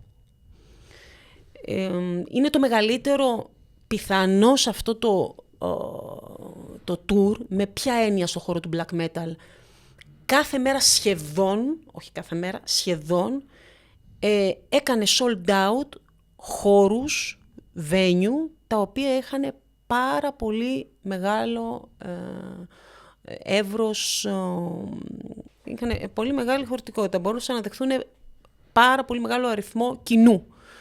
Και γίνανε sold out, δηλαδή το Παρίσι παίρνει κοντά 3.000 άτομα, sold out. Η Κολονία, η Ζηρίχη 1.500 άτομα, κάπου εκεί. Και φυσικά με αποκορύφωμα το Βρότσλαβ, το οποίο είχε 6.000 άτομα και κάτι παραπάνω, sold out και αυτό. Δηλαδή, εκτός ότι το Βρότσλαβ ήταν το live στο οποίο ως headliner η Behemoth είχαν το μεγαλύτερο κόσμο που είχαν φέρει ποτέ, και σαν black metal tour εκείνη την ημέρα χτύπησε αριθμούς εξαιρετικά υψηλούς. Ίσως τους υψηλότερους που έχουν ποτέ χτυπηθεί από άποψη κοινού. Πριν μου πεις για τη διοργάνωση, τα παρασκήνια και όλα αυτά, θέλω να ξεκινήσουμε από το... Πώς έγινε, ναι. Συγγνώμη. Να πάμε από πέρσι, από το Νοέμβριο του 2024. Θα σου πω, εγώ το 2010 γνώρισα τους Behemoth, ήμουνα με το Φώτη και διάφορα άλλα παιδιά. Από τότε κάναμε μία πρώτη επαφή, ήμασταν 2 μέρες, είχαν μείνει, δεν είχαν φύγει. Για να κάνουμε τον Φώτη τον Μπερνάρντο από Deva Sound Studios. Ακριβώς, okay. Συγγνώμη, ναι, δεν έκανα αναφορά. Τους γνώρισα τότε και μετά χαθήκαμε για πολλά χρόνια, εντελώς. Και το 2024 που παίξανε στο release εδώ στην Αθήνα, είπαμε το Φώτη, πάμε να τους δούμε. Πάμε και παρασκήνια, πάμε να πούμε γεια σας παιδιά, τι γίνεται κτλ. Και έγινε ακριβώς αυτό. Πήγαμε, είδαμε τη συναυλία, πήγαμε στα παρασκήνια, μας είχαν τα backstage, όλα πάρα πολύ ωραία, ένθερμοι, είπαμε τα νέα μας, έλεγε Φώτης δικά του, έλεγα τα δικά μου, και εκεί έκανα μία συζήτηση με τον Nergal, η οποία άμεσα και πάρα πολύ γρήγορα μεταφράστηκε σε email, κατευθείαν με το Φώτη, όπου οργανωθήκαμε και οι 3 πώς θα δουλέψουμε στο καινούριο δίσκο. Έγινε πάρα πολύ γρήγορα αυτό. Τι ήθελε από σένα? Φωνητικά. Αυτό ακριβώς που έκανα. Ενώ ήταν κάτι το οποίο σου ζήτησε συγκεκριμένα, όπως για παράδειγμα ο Σάκης, αυτό που είπες προηγουμένως? Όταν συζήτησα μαζί του και συζητήσαμε συγκεκριμένα αρκετά και για τον τελευταίο δίσκο του Σάκη που είχα κάνει την συμμετοχή στο La Lettera del Diavolo και στο Pixelax Dax, όταν κάναμε αυτή τη συζήτηση, μετά έπεσε στο τραπέζι το θέμα της συνεργασίας. Πάρα πολύ γρήγορα αυτό έγινε πρόταση. Πήραμε με το Φώτη μέσω email τα κομμάτια και ο άνθρωπος, ο Nergal, αφού μου έδωσε κάποια κατεύθυνση στο τι θέλει, έτσι, στα 3 κομμάτια που μου έστειλε, μου άφησε χώρο. Και έτσι με το Φώτη δουλέψαμε τα πρώτα κομμάτια μαζί στο Deva Sounds. Η συμβολή του Φώτη, να ξέρετε, είναι καθοριστική, καθοριστικότατη σε αυτό, γιατί ξέρει πώς δουλεύω. Ξέρει τη φωνή μου πάρα πολλά χρόνια και με πιέζει, μου δίνει κατευθύνσεις και αυτό μπορεί να έχω στο μυαλό εγώ, το διαμορφώνει, του δίνει πατίνα. Είναι πάρα πολύ καλός. Δεν έχει έρθει άνθρωπος εδώ να κάτσει και να μιλήσουμε για το Φώτη και ο τύπος το ξέρει το πράγμα, ξέρει τη δουλειά του. Αυτή τη στιγμή είναι, εγώ θα το πω, είναι ο καλύτερος στην Ελλάδα σε αυτό που κάνει. Είναι top. Δεν έχει τύχει να έρθει κάποιος και να μου πει κάτι για κάποιον άλλον εκτός από το Φώτη. Όλοι λένε για το Φώτη. Καταρχάς, είναι top, ρε φίλε. Και μαγιά του. Δηλαδή αυτό που κάνει είναι αυτό που είπες προηγουμένως. έγινε ο καλύτερος, έγινε ο πιο διαβασμένος και έχει και άποψη. Ακριβώς. Έχει και άποψη και αυτό είναι Είναι αυτό και που γουστάρουν να όλοι. πούμε ότι όλα αυτά τα αρχεία και η ηχογράφηση δική μου και η δουλειά του Φώτη ως engineering σε αυτή τη διαδικασία που κάναμε στην Αθήνα για τα φωνητικά μου, πήγε στο James Bogren, έτσι, στο Fascination Studios. Πήγε στο James Bogren. Δηλαδή, είναι δουλειές που πάνε σε πολύ σοβαρά άτομα στο εξωτερικό. Mm-hmm. Και από εκεί ο Φώτης και εγώ λάβαμε πάρα πολύ καλά σχόλια. Για να μην πω εξαιρετικά σχόλια για το πώς γράψαμε και το τι γράψαμε. Συνεχίζω λοιπόν από εκεί που είχα μείνει. Κάναμε την πρώτη ηχογράφηση με το Φώτη και περιμέναμε να δούμε την αντίδραση φυσικά των Behemoth. Είχαμε αγωνία εκείνη τη νύχτα, δηλαδή στείλαμε τα αρχεία. Εγώ θυμάμαι την πρώτη, ήταν Οκτώβριος, αρχές Οκτωβρίου. Είχα τόσο μεγάλη αγωνία να δω αν αυτό που στείλαμε σαν πρώτο δείγμα, ας πούμε, τους άρεσε. Και άρεσε πάρα πολύ στον Νεργάλ, ήμασταν πάρα πολύ χαρούμενοι. Και έτσι συνεχίσαμε και στο επόμενο κομμάτι. Μετά μας είπε ο Νεργάλ ότι θα έρθει στην Αθήνα, που ήρθε 31 Οκτωβρίου του 2024, για να παρακολουθήσει και να επιβλέψει τα υπόλοιπα κομμάτια, στα οποία όντως και έγινε, ήρθε στο στούντιο, είχε έρθει τότε και ο Σάκης, κάναμε παρεούλα, ήρθε και ο Μάγκους, ήμασταν έτσι μια ωραία παρεούλα μπορώ να πω. Κάναμε την ηχογράφηση, πήγε πάρα πολύ καλά, είχα την καθοδήγηση του Νεργάλη, δηλαδή ακριβώς αυτό που ήθελε. Έμεινε πολύ ικανοποιημένος και όλα λήξανε αίσια. Το μόνο αίσιο που δεν πήγε σε μένα είναι ότι σε όλο αυτό το διάστημα από το release που ξαναείδα τα παιδιά τους Behemoth μέχρι την ημέρα που ήρθε ο Νεργάλ, ο πατέρας μου ήταν στο νοσοκομείο, στην εντατική και αργοπέθανε. Και εγώ το ήξερα. Και έπρεπε κάτω από αυτές τις συνθήκες να γράψω. Και δεν υπήρχε οπισθοχώρηση πουθενά. Ούτε του πατέρα μου η υγεία έγινε τώρα καλύτερα, ούτε μπορούσα να αναβάλω την ηχογράφηση. Έπρεπε να γράψω τέλεια, σαν να μην τρέχει τίποτα. Δηλαδή, εγώ έδινα το κινητό μου στο Φώτη όταν είχε έρθει ο Νεργάλ στην Αθήνα και τον έβλεπα, καθόταν ο άνθρωπος και έλεγα στο Φώτη, Φώτη, τι να σου πω, πάρε το κινητό μου, αν είναι η μάνα μου, σήκωσέ το. Πρέπει να μάθω αν πέθανε ο πατέρας μου. Ή ειδοποιήστε με αν πέθανε. Δηλαδή ήταν τέτοια κατάσταση. Η δε μητέρα μου έλεγε πήγαινε να γράψεις, δεν θα σε ενοχλήσω ό,τι και να γίνει. Εγώ λοιπόν όταν μπήκα μέσα να γράψω ήμουνα τρομερά φορτισμένη συναισθηματικά. Δεν μπορώ καν να το σκεφτώ. Δεν ξέρω καν πώς διαχειρίστηκες μια τέτοια στιγμή. Είχα τρελαθεί. Ήταν τέτοια η πίεση όμως που δεν έπρεπε να δείξω τίποτα. Και ο Νεργάλ το κατανόησε ο άνθρωπος, δηλαδή μου φέρθηκε σαν αδερφός, το κατάλαβε αυτό που περνούσα. Δεν το συζητάω. Ήταν πολύ υποστηρικτικός και δυστυχώς 31 έγινε ηχογράφηση, έφυγε ο Νεργάλ, 30-31, τώρα δεν θυμάμαι ακριβώς, 5 Νοεμβρίου πέθανε ο πατέρας μου. Δηλαδή ήταν σαν να περίμενε αυτές τις λίγες μέρες να τελειώσω την ηχογράφηση και να φύγει. Να μην μου το κάνει ας πούμε πιο πριν. Γιατί εγώ τελευταία φορά μίλησα μαζί του στο κρεβάτι της εντατικής και ήταν σε κόμμα. Δεν θα μάθω ποτέ δηλαδή αν άκουγε αυτό που του έλεγα. Ήταν η πιο σκληρή δοκιμασία της ζωής μου. Είμαι σίγουρος. Το τρομερό ήταν ότι 5η 2 η ώρα ηχογραφούσα με τον Νεργάλ και 5η 2 η ώρα, μια εβδομάδα μετά, έθαβα τον πατέρα μου. Ακριβώς την ίδια ώρα. Ακριβώς την ίδια ώρα.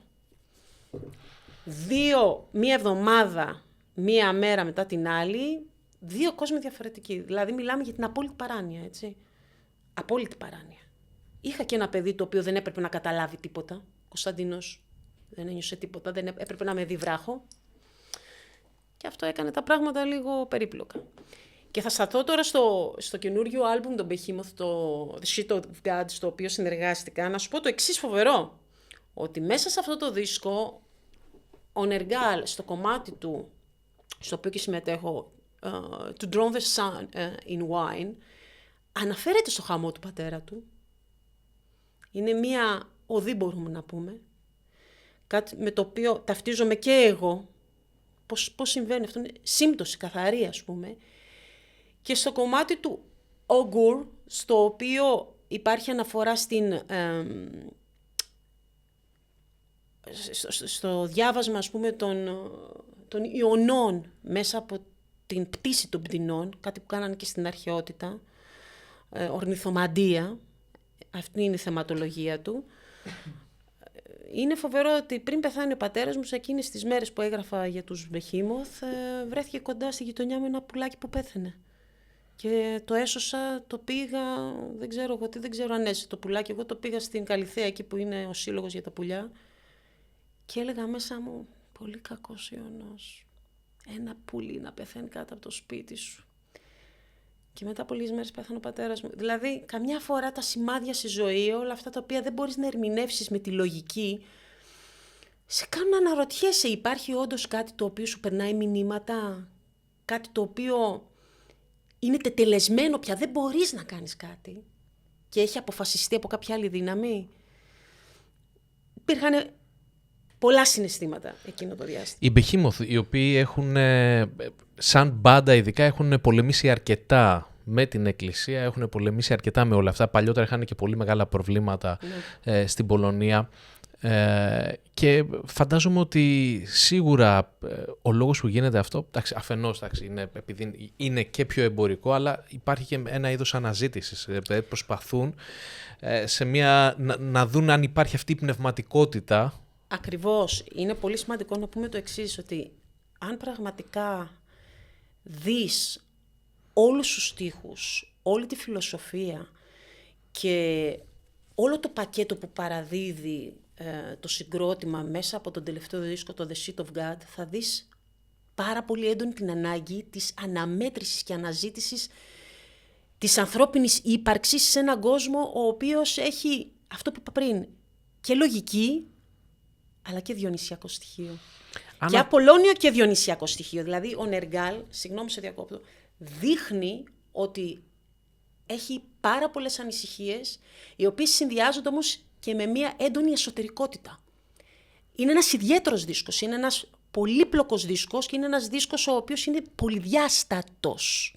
Αξίζει κάποιος να διαβάσει τους στίχους που γράφονται μέσα. Αν βγάλεις από την εξίσωση το θρησκευτικό κομμάτι που είναι το ανθρώπινο κομμάτι, το θεϊκό κομμάτι, εσένα σε προβληματίζει, ας πούμε, έχεις εσύ τις δικές σου ανησυχίες πάνω σε αυτό? Τις έχω και έχω καταλήξει στο εξής, ότι η πραγματική θρησκεία μας στη ζωή είναι η ψυχή μας και ο χαρακτήρας μας. Είναι η εκκλησία που έχουμε μέσα μας. Είναι ο ναός που έχουμε μέσα μας. Ό,τι είναι το μυαλό μας και όπως συνδυάζεται με την καρδιά μας, αυτή η επικοινωνία διαμορφώνουν τους προσωπικούς μας ναούς. Με αυτούς θα πορευτούμε. Εγώ, για παράδειγμα, σαν άνθρωπος, προσωπικά, δεν μ' αρέσει να κάνω κακό. Είναι κάτι που απεχθάνομαι. Δηλαδή, να κάνω κακό με δόλο. Θα μου πεις, κάνουν άνθρωποι, κάνουνε. Κάνουνε και παρακάνουνε. Και πάρα πολύ. Εγώ δεν θέλω να πληγώνω, να στεναχωρώ εν γνώση μου τους ανθρώπους. Θέλω πάντοτε να κάνω το καλό. Μ' αρέσει το όμορφο, το καλό, το να συνθέτω. Δεν μ' αρέσει το να καταστρέφω, να επιβουλεύομαι, να επεργάζομαι σκιωδώς, ας πούμε, καταστάσεις. Είναι κάτι το οποίο δεν μ' αρέσει. Και αυτό είναι που θα παραδώσω. Αυτό είναι ο ναός με εμένα, αυτή είναι η θρησκεία μου. Η θρησκεία μου είναι το να υπηρετήσω την καλοσύνη. Πάντοτε ήταν και ο αγαπημένος μου στίχος της Αντιγόνης, η οποία λέει στην τραγωδία του Σοφοκλή, γεννήθηκα για να αγαπώ και όχι για να μισώ. Δηλαδή, όταν ο κρέοντας την πιέζει και προσπαθεί να μιλάει με έναν εγκόσμιο λόγο, με έναν λόγο ο οποίος εμπεριέχει πάρα πολύ το συμφέρον, την απομάγευση, ας πούμε, αναφέρεται στην Αντιγόνη προκλητικά, σαν να της λέει, εσύ πώς ακούς την καρδιά σου, ας πούμε, και ψηφάς τους νόμους που έχω εγώ διατάξει. Και εκείνη του λέει, ακόμη και μετά θάνατον, εκεί που ακόμη και συγχωρίζει τους ανθρώπους, για μένα η αγάπη είναι πάνω απ' όλα. Η πίστη με την τέχνη έχει σχέση? Η πίστη, ποια πίστη? Γιατί πάντοτε στην τέχνη, ας πούμε, για να σε κινήσει κάτι πραγματικά, πρέπει να έχεις μια πίστη σε κάτι. Προσωπικός, ας πούμε, πίστη σε ένα πολιτικό ιδεώδες, πίστη σε κάποια θεωρία, πίστη σε κάποιο όραμα. Στο συγκεκριμένο κομμάτι, εφόσον, επειδή λέμε για το black metal, ας πούμε, η πίστη στη θρησκεία ή η πίστη στο Θεό, με αυτή την τέχνη, πιστεύεις ότι έχει σχέση? Ότι πρέπει, ας πούμε, με το Σάκη Τόλι που είχα κουβεντιάσει τις προάλλες και τον ρώτησα, μου είπε ότι δεν πιστεύω, αλλά θα ήθελα. Παλιά το έψαχνα ένα σημάδι πίστης. αλλά δεν πιστεύει. Εγώ νομίζω ότι θα συμφωνήσω με το Σάκη. Δεν μπορείς εύκολα να δώσεις μια απάντηση σε αυτό. Κάθε άνθρωπος είναι ξεχωριστός. Και καταλήγω πάλι, το ξαναλέω, ότι μέσα από αυτή τη διαφορετικότητά μας, με αυτό με το οποίο πορευόμαστε, είναι η πραγματική πανοπλία μας, ο εσωτερικός μας ναός, που είναι ο χαρακτήρας μας και η προσωπικότητά μας. Εγώ πηγαίνοντας σε 2 live σε αυτή την περιοδία στο Holy Trinity Tour, αυτό που διαπίστωσα για τους Behemoth και για όλους, και για τους Satyricon και για τους Rotting Christ, όπως ήμασταν όλοι εκεί, είναι ότι ήμασταν μια οικογένεια. Πρώτη φορά στη ζωή μου το βίωσα αυτό. Δηλαδή αυτό που έχει κάνει ο Νεργάλ, ο οποίος είναι ένας ευφιέστατος άνθρωπος. Ευφιέστατος, και το λέω με τα λόγου γνώσεως, είναι ότι έχει μαζέψει δίπλα του κυρίως ανθρώπους με ποιοτικό χαρακτήρα. Θα μου πεις, αναφέρεσαι έτσι για τον εαυτό σου. Αυτό να το πούνε άλλοι για σένα. Βγάλε με εμένα έξω. Δεν αναφέρομαι σε μένα, αλλά θα μιλήσω για τους άλλους. Υπάρχει μια ποιότητα σε όλους τους χαρακτήρες, από τον πρώτο μέχρι τον τελευταίο. Και είναι όλη μια οικογένεια. Πέφτει ένας, τον σηκώνουνε. Πάνε όλοι μαζί. Υπάρχει ένας σεβασμός. Μην έχεις κάποια ψευδαίσθηση ότι υπάρχει στη ζωή μουσική, αρχιτεκτονική, ιατρική. Υπάρχουν χαρακτήρες ανθρώπων που λάμπουν ή κατατρώγονται. Κοίτα, φάνηκε ότι αναγνωρίζει πάρα πολύ τους ανθρώπους που έχει δίπλα του. Είτε είναι πάρα πολύ παλιοί είτε καινούργοι, γιατί και εσύ, ας πούμε, φαινόσουνα στο προφίλ του Νίργαλ. Φαινόσουνα εκεί. Έχει κάνει post με σένα, έχει ανεβάσει βίντεο που δείχνει μόνο εσένα.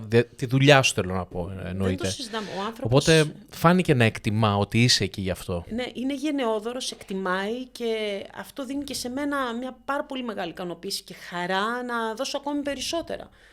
Αλλά είναι γενναιόδωρος από μόνος του. Έχει μια αυτάρκεια εσωτερική, έχει ένα όραμα που τον οθεί, έχει αναζήτηση, έχει συναίσθημα, έχει ευαισθησία, έχει ένα σύνολο πραγμάτων που τον συνθέτουν σαν χαρακτήρα και έχει το θάρρος πάνω απ' όλα να το μεταφέρει στη σκηνή. Γιατί δεν περιχαρακώνεται μέσα σε μία εικόνα η οποία παραμένει στάσιμη στον χρόνο. Η ανανέωση είναι βασικό συστατικό της επιβίωσης οποιοδήποτε πράγματος στον κόσμο. Τα πολιτικά συστήματα, οι επιχειρήσεις πρέπει να ανανεώνονται.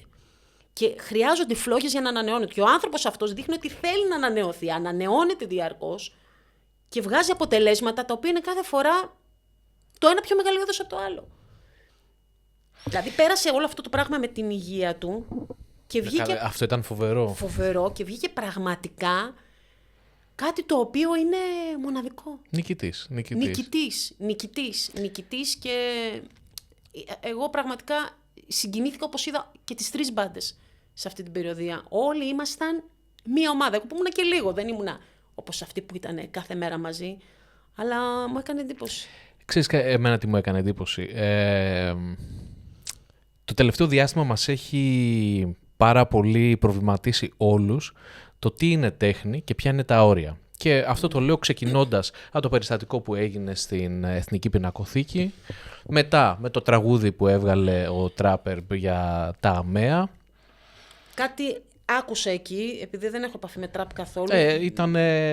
Ήταν ας πούμε πάρα πολύ προσβλητικό για τους ανθρώπους με ειδικές ανάγκες, με αναπηρία. Φαντάζομαι. Και αν αυτό το φέρω και αν το παραλληλήσω με το Unholy Trinity, λοιπόν, πρόσεξε να δεις τι είχε γίνει και εμένα μου έκανε εντύπωση. Θετική εντύπωση για τη συναυλία. Έξω από τα clubs ήταν κάποιοι οι οποίοι διαμαρτύρονταν για αυτές τις συναυλίες. Ήταν λογικά από κάποιες θρησκευτικές οργανώσεις και διαμαρτυρόντουσαν. Αντί αυτό να κοιτάξουν να το περιορίσουν ή να μην φαίνεται στα social, το ανεβάζαν. Ότι κοίταξε να δεις, έχει έρθει αυτός τώρα εδώ, φωνάζει, κάνει ράνι. Ναι, ανέβασε ενεργά συγκεκριμένο βίντεο. Λοιπόν, το δείχνανε. Ναι. Λοιπόν, και λέω ότι δεν προσπαθεί να το αποκρύψει ότι ξέρεις, πάνε όλα καλά στη συναυλία. Υπάρχουν κάποιοι που διαμαρτύρονται, χαλάνε ίσως το κέφι ή χαλάνε λίγο την ατμόσφαιρα. Τίποτα δεν καταφέρνουν. Ναι, τίποτα δεν καταφέρνουν. Τίποτα. Και αυτό έχει να κάνει λίγο με τη μορφή τέχνης που μας δίνει ο ένας, με τη μορφή τέχνης που μας δίνει ο άλλος. Έχει όρια η τέχνη που δίνουν οι Behemoth ή σε αυτό το στυλ, στο black metal. Πού είναι τα όρια αυτής? Είναι σαφής η απάντηση. Η τέχνη δεν πρέπει να λογοκρίνεται. Τελείωσε. Η τέχνη δεν πρέπει να λογοκρίνεται. Δεν είναι κάτι το οποίο συναντάμε πρώτη φορά, έτσι. Δηλαδή, σκεφτείτε ότι πολλά σώματα στην Καπέλα Σικστίνα του Μιχαηλάγγελου ήταν γυμνά και ντύθηκαν όταν η Καθολική Εκκλησία τα ζωγράφησαν, τα επιζωγράφησαν, όταν η Καθολική Εκκλησία περνούσε κρίση. Θεώρησε ότι το γυμνό σώμα είναι μια εικόνα την οποία δεν πρέπει να τη βλέπει ο πιστός, ότι εμπεριέχει μια αμαρτία. Όλη αυτή η λογοκρισία δεν είναι κάτι καινούριο. Είναι κάτι με το οποίο αναμετρά τη τέχνη αιώνες τώρα. Μόνο η τέχνη, η επιστήμη. Ο Τζορντάνο Μπρούνο κάηκε ζωντανός. Τον κάψανε στην πυρά οι καθολικοί. Ο άνθρωπος μιλούσε ξεκάθαρα για την ηλιοκεντρική θεωρία. Κάτι το οποίο θεωρούμε αυτονόητο. Ο Κέπλερ, ο Κοπέρνικος που κάνανε τέτοιες προσπάθειες να εξηγήσουν τις τροχές των πλανητών γύρω από τον ήλιο, τον τρόπο κίνησης, να τοποθετήσουν τους πλανήτες και είχαν απέναντί τους τη φήμωση της Εκκλησίας που τους υποχρέωνε και τους έλεγε ξέρετε να το λέτε ότι όντως παρατηρείτε ότι το κέντρο είναι ο ήλιος και γύρω γυρνάμε εμείς, αλλά μην το πολύ λέτε. Να πείτε ότι είναι μια μαθηματική σας υποψία. Δεν είναι εύκολα τα πράγματα όταν αρθρώνεις ένα καινούριο λόγο στη ζωή. Εδώ στο Max Planck του λέγανε στο πανεπιστήμιο όταν είχε πρωτοπάει δεν έχει να ανακλειφθούν πάρα πολλά πράγματα λέει στην κβαντική, στο Max Planck τώρα έτσι. Ωραία, εφόσον απαντήσαμε εύκολα αν έχει όρια η τέχνη, τότε να προσπαθήσουμε να δούμε τι είναι τέχνη. Τι είναι τέχνη. Τώρα θέτεις ένα ερώτημα φοβερό. Δηλαδή μπορεί ο καθένας να φτιάχνει ό,τι θέλει και να το παρουσιάζει ελεύθερα. Ο καθένας εν δυνάμει μπορεί να κάνει ό,τι θέλει. Έτσι. Εφόσον δεν βλάπτει το διπλανό του. Αν έρθω εγώ τώρα και σου ανοίξω το κεφάλι με ένα τσεκούρι, δεν μπορώ να το κάνω αυτό το πράγμα. Ναι. Έτσι. Δεν ξέρω αν θα είναι τέχνη αυτό. Ναι, αμφιβάλλεις κι εσύ. Αλλά από εκεί και πέρα, τα έμπειρα μάτια των ειδικών, των κριτικών μπορούν να πούνε ότι σε ένα έργο αναγνώσκουμε κάποιες γλώσσες να αναδύονται, βλέπουμε κάποια επίπεδα ανάγνωσης τα οποία μας φαίνονται ενδιαφέροντα, βλέπουμε ότι αυτός ο καλλιτέχνης έχει κάποια προοπτική. Ένα έμπειρο μάτι μπορεί να το πει αυτό. Δεν είναι και εύκολο βέβαια.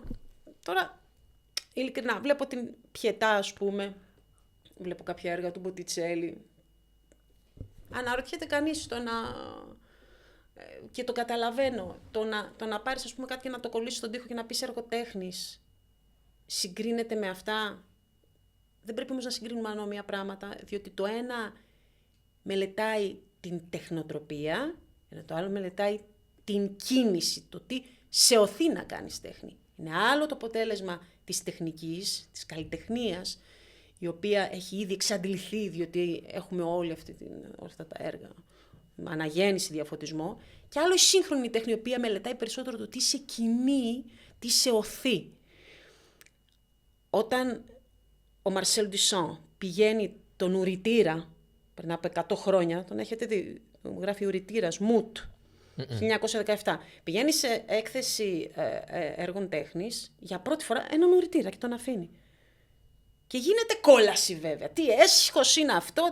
Όμως εκείνη τη στιγμή κάνει μια τομή στην παγκόσμια ιστορία, διότι ανακοινώνει ουσιαστικά ότι οποιοδήποτε καθημερινό αντικείμενο μπορεί να αποτελέσει και να γίνει εργοτέχνης. Αυτή η κίνηση, με τι τρόπο όμως, επειδή απλά ήταν λίγο... Είσαι μακριά. Άστο τον τρόπο. Πάμε πιο πίσω. Τι σου λέει? Ότι τελικά τέχνη μπορεί να είναι κάτι το οποίο συμπαρασύρει νοήματα πάνω του.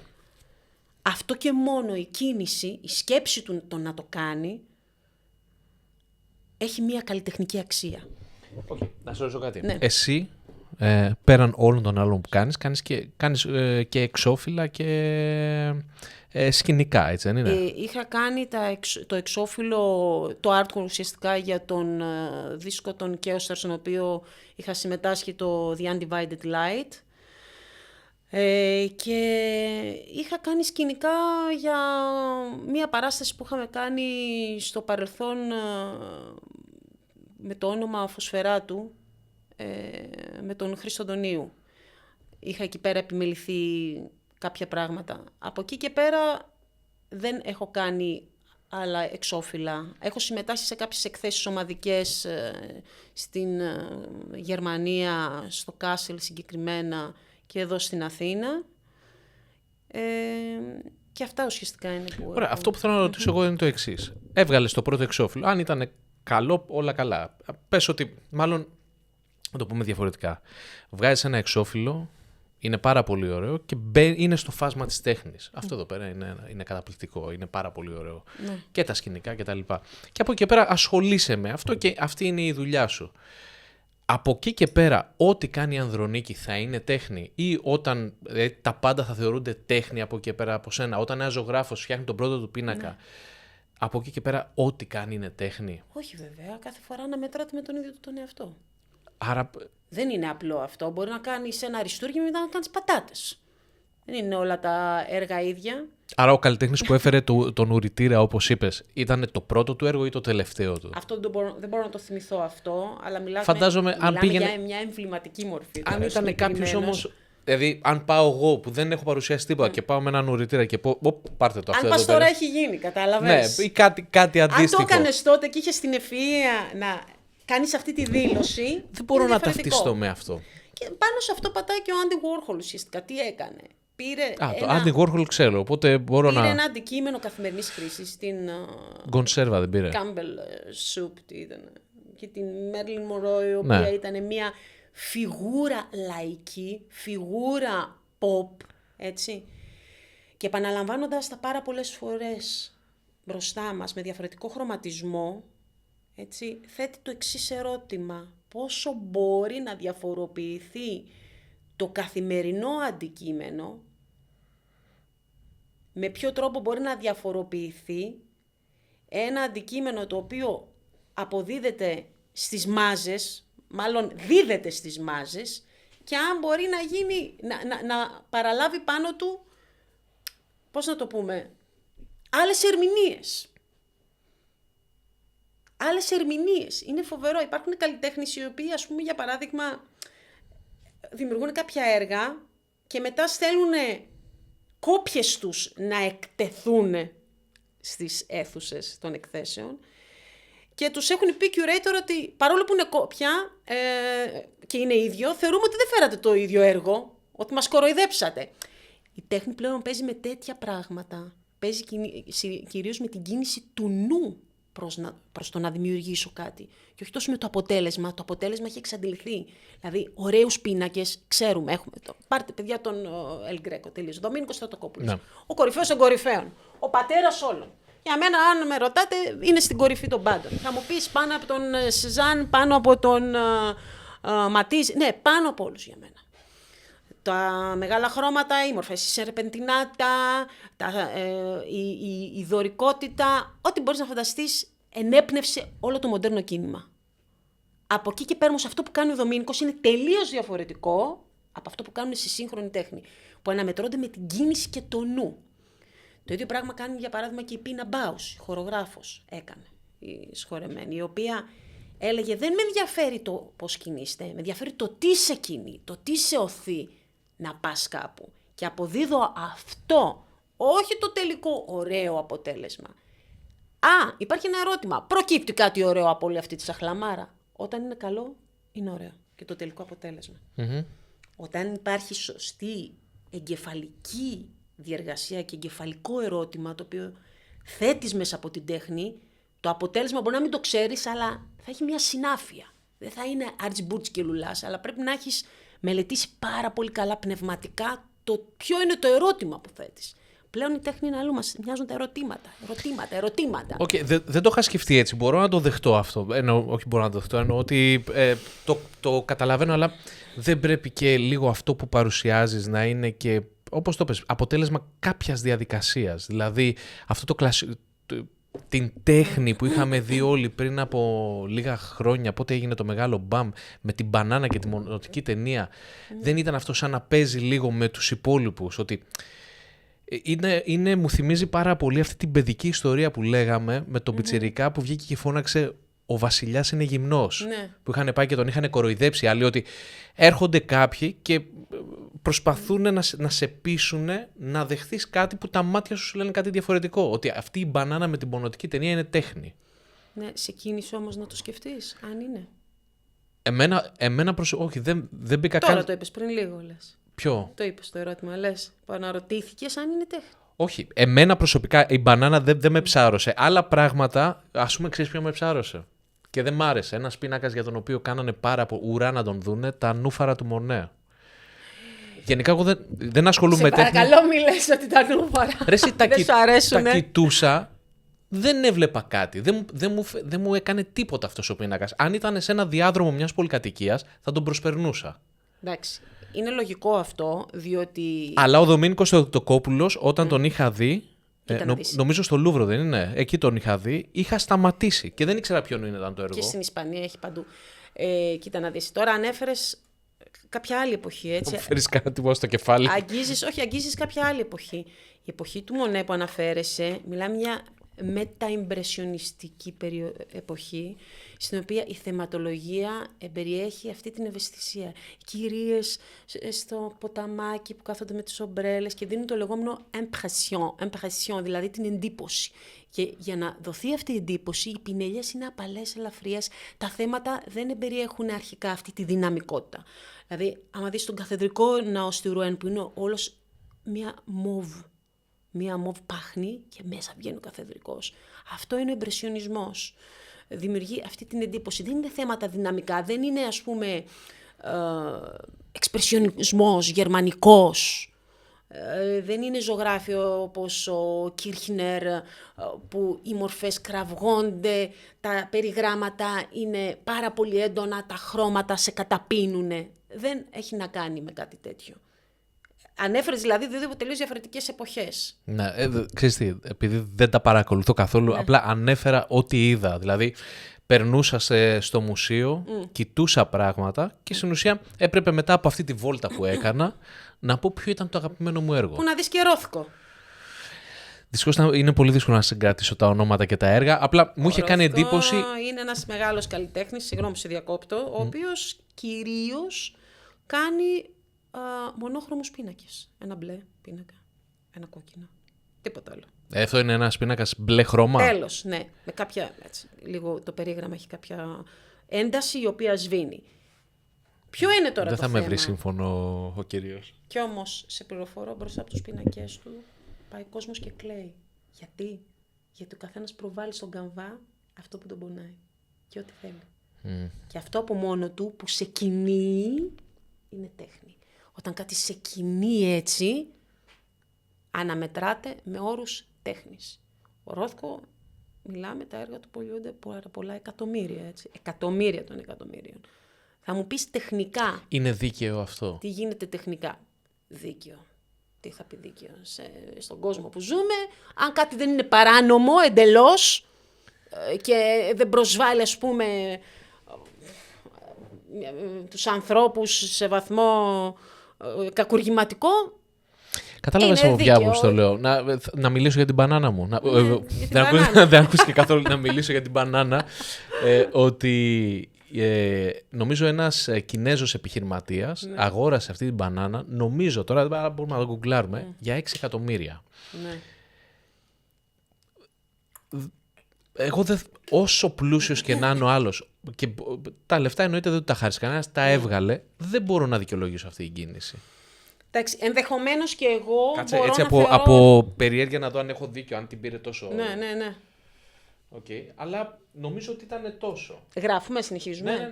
Ναι. Ενδεχομένως και εγώ, να σου πω την αλήθεια, θα έβλεπα με μεγάλη επιφύλαξη μια τέτοια ενέργεια. Δηλαδή δεν την έκανα. Viral. Ναι, δεν έχω άδικο. Αυτή εδώ η μπανάνα με τη μονοτική ταινία πουλήθηκε για 6,2 εκατομμύρια. Ναι. Και λες τώρα, αυτός ο συλλέκτης που πήρε αυτή την μπανάνα δεν μπορούσε να... Δεν σου λέω τώρα να γίνει άγγελος και να διαθέσει αυτά τα χρήματα σε... Καταρχάς πρέπει να είμαστε δίκαιοι. Δεν ξέρουμε αν έχει διαθέσει πολύ περισσότερα για φιλανθρωπικούς σκοπούς κτλ. Θέλω πάντοτε να είμαι δίκαιη. Δεν ξέρουμε τι κάνει. Αυτός μπορεί να δίνει κανένα δις σε φιλανθρωπίες και να λέει ότι κάνω και αυτό. Από εκεί πέρα σαν ενέργεια, ναι, και εμένα μου φαίνεται τραβηγμένη. Δηλαδή προτιμώ τους πιο απλούς ανθρώπους. Αυτός τώρα σίγουρα το έκανε γιατί τον γράψανε. Εγώ στο CNN το βλέπω αυτή τη στιγμή που μιλάμε. Τον έγραψε μέχρι και το CNN. Είναι κάποιος ο οποίος αγόρασε τέχνη. Αυτό δεν μπορώ να το πω τέχνη. Ό,τι και να μου πει κάποιος δεν μπορεί να με ψήσει. Αγόρασε τέχνη για 6 εκατομμύρια που άλλοι έχουν δώσει πολύ παραπάνω. Και τον έγραψαν όλοι. Άρα είμαι σίγουρος ότι το έκανε γι' αυτό. Θα ήθελε να ακουστεί λίγο ότι. Εσείς αυτός. Ο Warren Buffett δεν το έκανε πάντως. Όχι, σε καμία περίπτωση. Ο Warren περίπτωση. Buffett δεν τον έχω να έκανε τέτοια πράγματα. Σε καμία έτσι. περίπτωση. Όχι. Είναι άλλη κουλτούρα η Αμερικάνικη τώρα εκεί. Η εργασία, η πίστη στην εργασία, η εγκράτεια. Παίρνει τι λέει το μπέργκερ και το παίρνει σπίτι του. Έχει άλλη φιλοσοφία. Δεν μου λες, έχεις κάποια κρυφή επιθυμία την οποία δεν έχεις εκπληρώσει ακόμα? Να μην έχω ρε παιδιά. Τι θα ήθελες να κάνεις, ή στην αρχιτεκτονική, είτε στη μουσική? Ναι, σε γενικές γραμμές θα ήθελα να συνεχίσω να έχω χώρο να εκφράζομαι με οποιοδήποτε τρόπο. Αυτό που με πνίγει στη ζωή είναι όταν νιώθω ότι δεν έχω ανοιχτούς ορίζοντες για να μπορέσω να εκφραστώ, και όσες φορές το έχω νιώσει σε περιβάλλοντα ή με ανθρώπους ή σε επαγγελματικούς χώρους, αντιδράω και υπάρχουν εντάσεις, δηλαδή δεν μπορώ να ζήσω σε αυτό το καθεστώς. Θέλω να είμαι με έναν άνθρωπο και να μου λέει όρμα. Μπράβο κοριτσάρα μου. Αν δεν έχω αυτό, υπάρχει πρόβλημα για μένα. Φαντάζομαι ότι, μάλλον θέλω να πιστεύω ότι η συνεργασία πλέον με τους Behemoth θα συνεχιστεί, ή τουλάχιστον ότι θα έχετε πράγματα τα οποία μπορείτε να παρουσιάσετε και στο μέλλον, έτσι δεν είναι? Όπως φαίνεται, πιθανώς θα υπάρχει κάποια συνέχεια. Αυτό θα το αποφασίσει ο Νεργάλ και το συγκρότημα από κοινού. Πιστεύω και θέλω να πιστεύω και εύχομαι ότι όλα θα συνεχιστούν, γιατί είναι μια συνεργασία πραγματικά για μένα μοναδική. Και η ελευθερία που μ' άφησε να εκφραστώ, αλλά και ο τρόπος με τον οποίο μπορέσαμε από κοινού να κάνουμε το όραμά του πραγματικότητα. Και αυτό είναι πάρα πολύ καλό. Σίγουρα το να συμμετέχεις σε κάτι τέτοιο σε γεμίζει όταν βλέπεις ότι αυτό που έχεις κάνει, αυτό που έχεις δώσει, συμπλήρωσε το όραμα κάποιου άλλου. Ναι, αυτό είναι φοβερό. Και αρέσει σε όλους. Όλοι υπάρχει ένα κλίμα ευδαιμονίας. Η ανανέωση την οποία κάνει ο Νεργάλ μέσα στην μπάντα, θέτοντας ξανά και ξανά ερωτήματα, φέρνοντας στο προσκήνιο τις αντιδραστικές του και επαναστατικές του απόψεις και ξαναφέρνοντας τον πραγματικό του εαυτό στο προσκήνιο. Είναι σημαντικό αυτό, ότι δεν επαναπαύεται. Έχει ερωτήματα εσωτερικά τα οποία θέτει και ξαναθέτει, έτσι ανανεώνεται. Και έχουμε αποτελέσματα τα οποία είναι κάθε φορά εντυπωσιακά. Θα ήθελα να μου πεις, αυτή είναι η ερώτηση που... Τα backstage. Τι έγινε στο backstage? Έχεις ιστορίες από εκεί? Στο Wroclaw, που ήταν το μεγάλο show, ας πούμε, το μεγάλο sold out, περιμένω πολύ κόσμο, ήταν μια τρελή μέρα, υπήρχε μια αγωνία φυσικά. Εντάξει, εγώ ήμουνα και, ας πούμε, πιο ψαρωμένη, δεν έχω κάνει τόσα live. Είμαι με το Σάκη, είμαι με τους Έλληνες, είμαι με το Σάκη τσουκουτσούκου, μιλάμε, λέμε διάφορα, του λέω... έχω, λέω, ένα, όχι μεγάλο άγχος, μικρό, ας πούμε, έτσι, ένα επικοδομητικό. Μου λέει ο Σάκης, ναι, μου λέει, είναι και ιδιαίτερη μέρα σήμερα, θα έχει κόσμο, το καταλαβαίνω.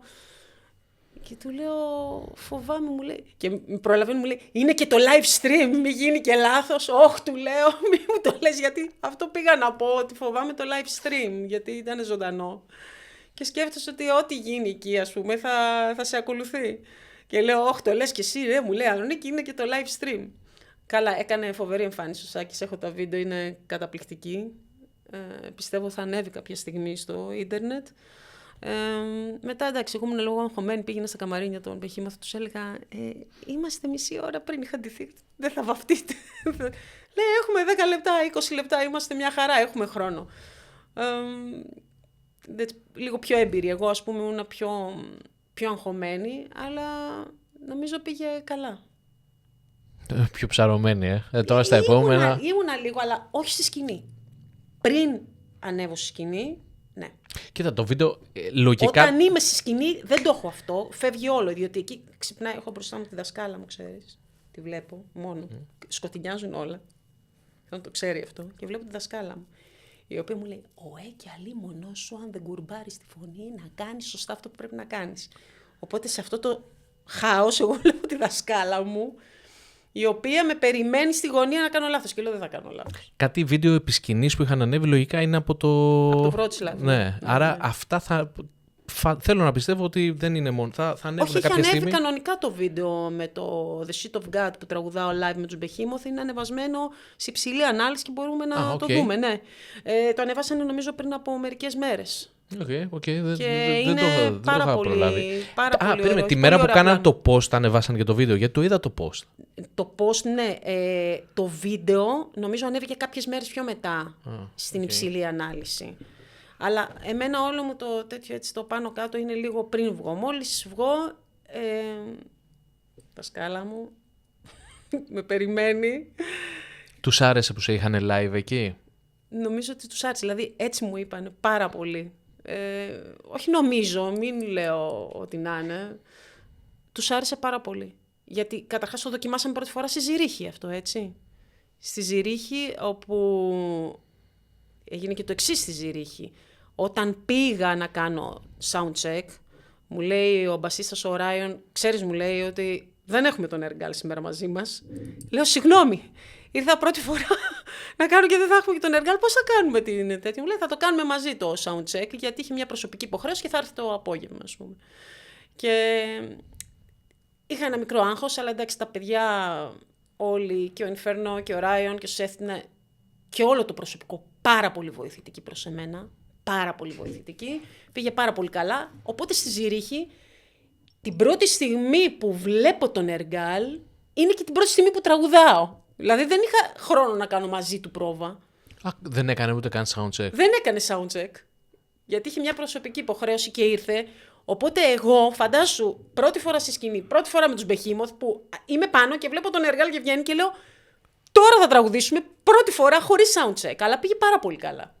Πήγε πάρα πολύ καλά. Εντάξει, σε αυτά τα επίπεδα, δηλαδή σε αυτά των μουσικών και στο δικό σου και στο δικό του εννοείται ότι καμία φορά λες ότι σε εισαγωγικά το soundcheck δεν είναι καν απαραίτητο. Ναι, κοίτα να δεις. Δηλαδή ότι πάρτε το ενέτο. Το έχουμε. Δηλαδή, εγώ άπαξ και εγώ σαν καλλιτέχνης, εγώ αν πω τραγουδώ εδώ, μπαίνω αυτό, θα γίνει έτσι. Τελείωσε. Δεν έχει πίσω, δεν έχει μπρος. Από μένα θα το πάρεις, ό,τι και να γίνει. Οπότε όταν έκανα το soundcheck το μεσημέρι με τους υπόλοιπους 3, βγήκε τζάμι και έτσι θα έβγαινε. Και πραγματικά δηλαδή τον ευχαριστώ και τον Εργάλο, ο οποίος με εμπιστεύθηκε και αμέσως κλείσαμε το live στο να έρθω, να πάω στο live στο Wroclaw. Στο οποίο, ναι, ήταν πολύ ικανοποιημένος και αυτός και όλοι από το τελικό αποτέλεσμα. Θα μπορώ να το τσεκάρω, δεν έχω δει το βίντεο, θα μπορώ να το τσεκάρω. Είναι ωραίο. Είναι ωραίο και εγώ είχα την αγωνία δηλαδή να το δω. Μου έστειλε η μητέρα μου κάτι βίντεο από το live stream που το έβλεπε, αλλά βγήκε καλά. Εγώ άπαξ και βγω στη σκηνή, δεν έχω θέμα. Λίγο έτσι πριν βγω, έχω κάτι σκέφτομαι, ότι δεν ξέρω.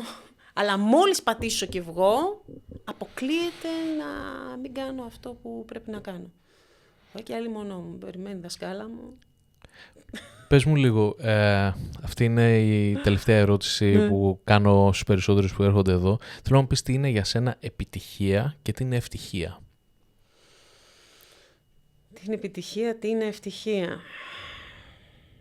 Η ευτυχία είναι το να κάνεις στην ζωή σου πράγματα τα οποία ευθυγραμμίζονται με το συναισθηματικό σου κόσμο.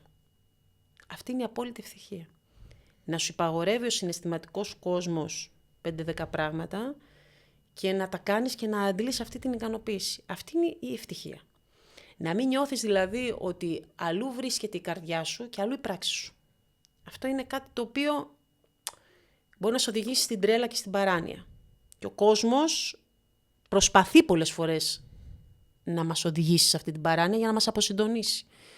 Γιατί οι μάχες αυτές, το να είσαι ευθυγραμμισμένος με το ήθος σου και το χαρακτήρα σου, δηλαδή να έχεις ενσυναίσθηση ουσιαστικά, είναι μάχες τις οποίες οι άλλοι δεν θέλουν να σε βλέπουν να τις δίνεις.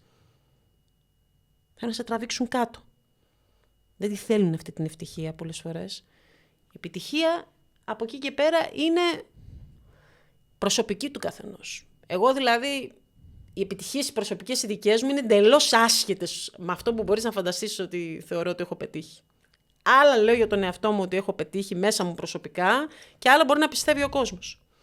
Δηλαδή, παράδειγμα, στα πάρα πολύ δύσκολα χρόνια που πέρασα σε κάποιες φάσεις της ζωής μου, σε πάρα πολλούς τομείς, εξαντλητικά χρόνια, πάρα πολύ δύσκολα, με πάρα πολλές προκλήσεις που έπρεπε να σταθώ κολόνα για πολλούς και το κατάφερα, αυτό εγώ το αναγνωρίζω ως επιτυχία. Μπορεί να μην είναι η επιτυχία ενός δίσκου ή ενός αρχιτεκτονικού έργου, αλλά ένα πράγμα το οποίο βλέπεις μετά και λες κατάφερα αυτό το πράγμα, μπράβο. Είναι προσωπικό θέμα, νομίζω.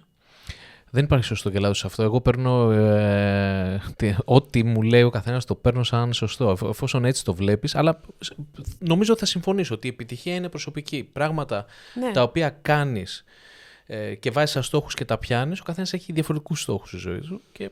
Ναι, μπορεί να είσαι και το μαύρο πρόβατο για πολλά χρόνια που το κάνεις αυτό έτσι. Δηλαδή, εγώ σε κάποια πράγματα είμαι, το ξέρω.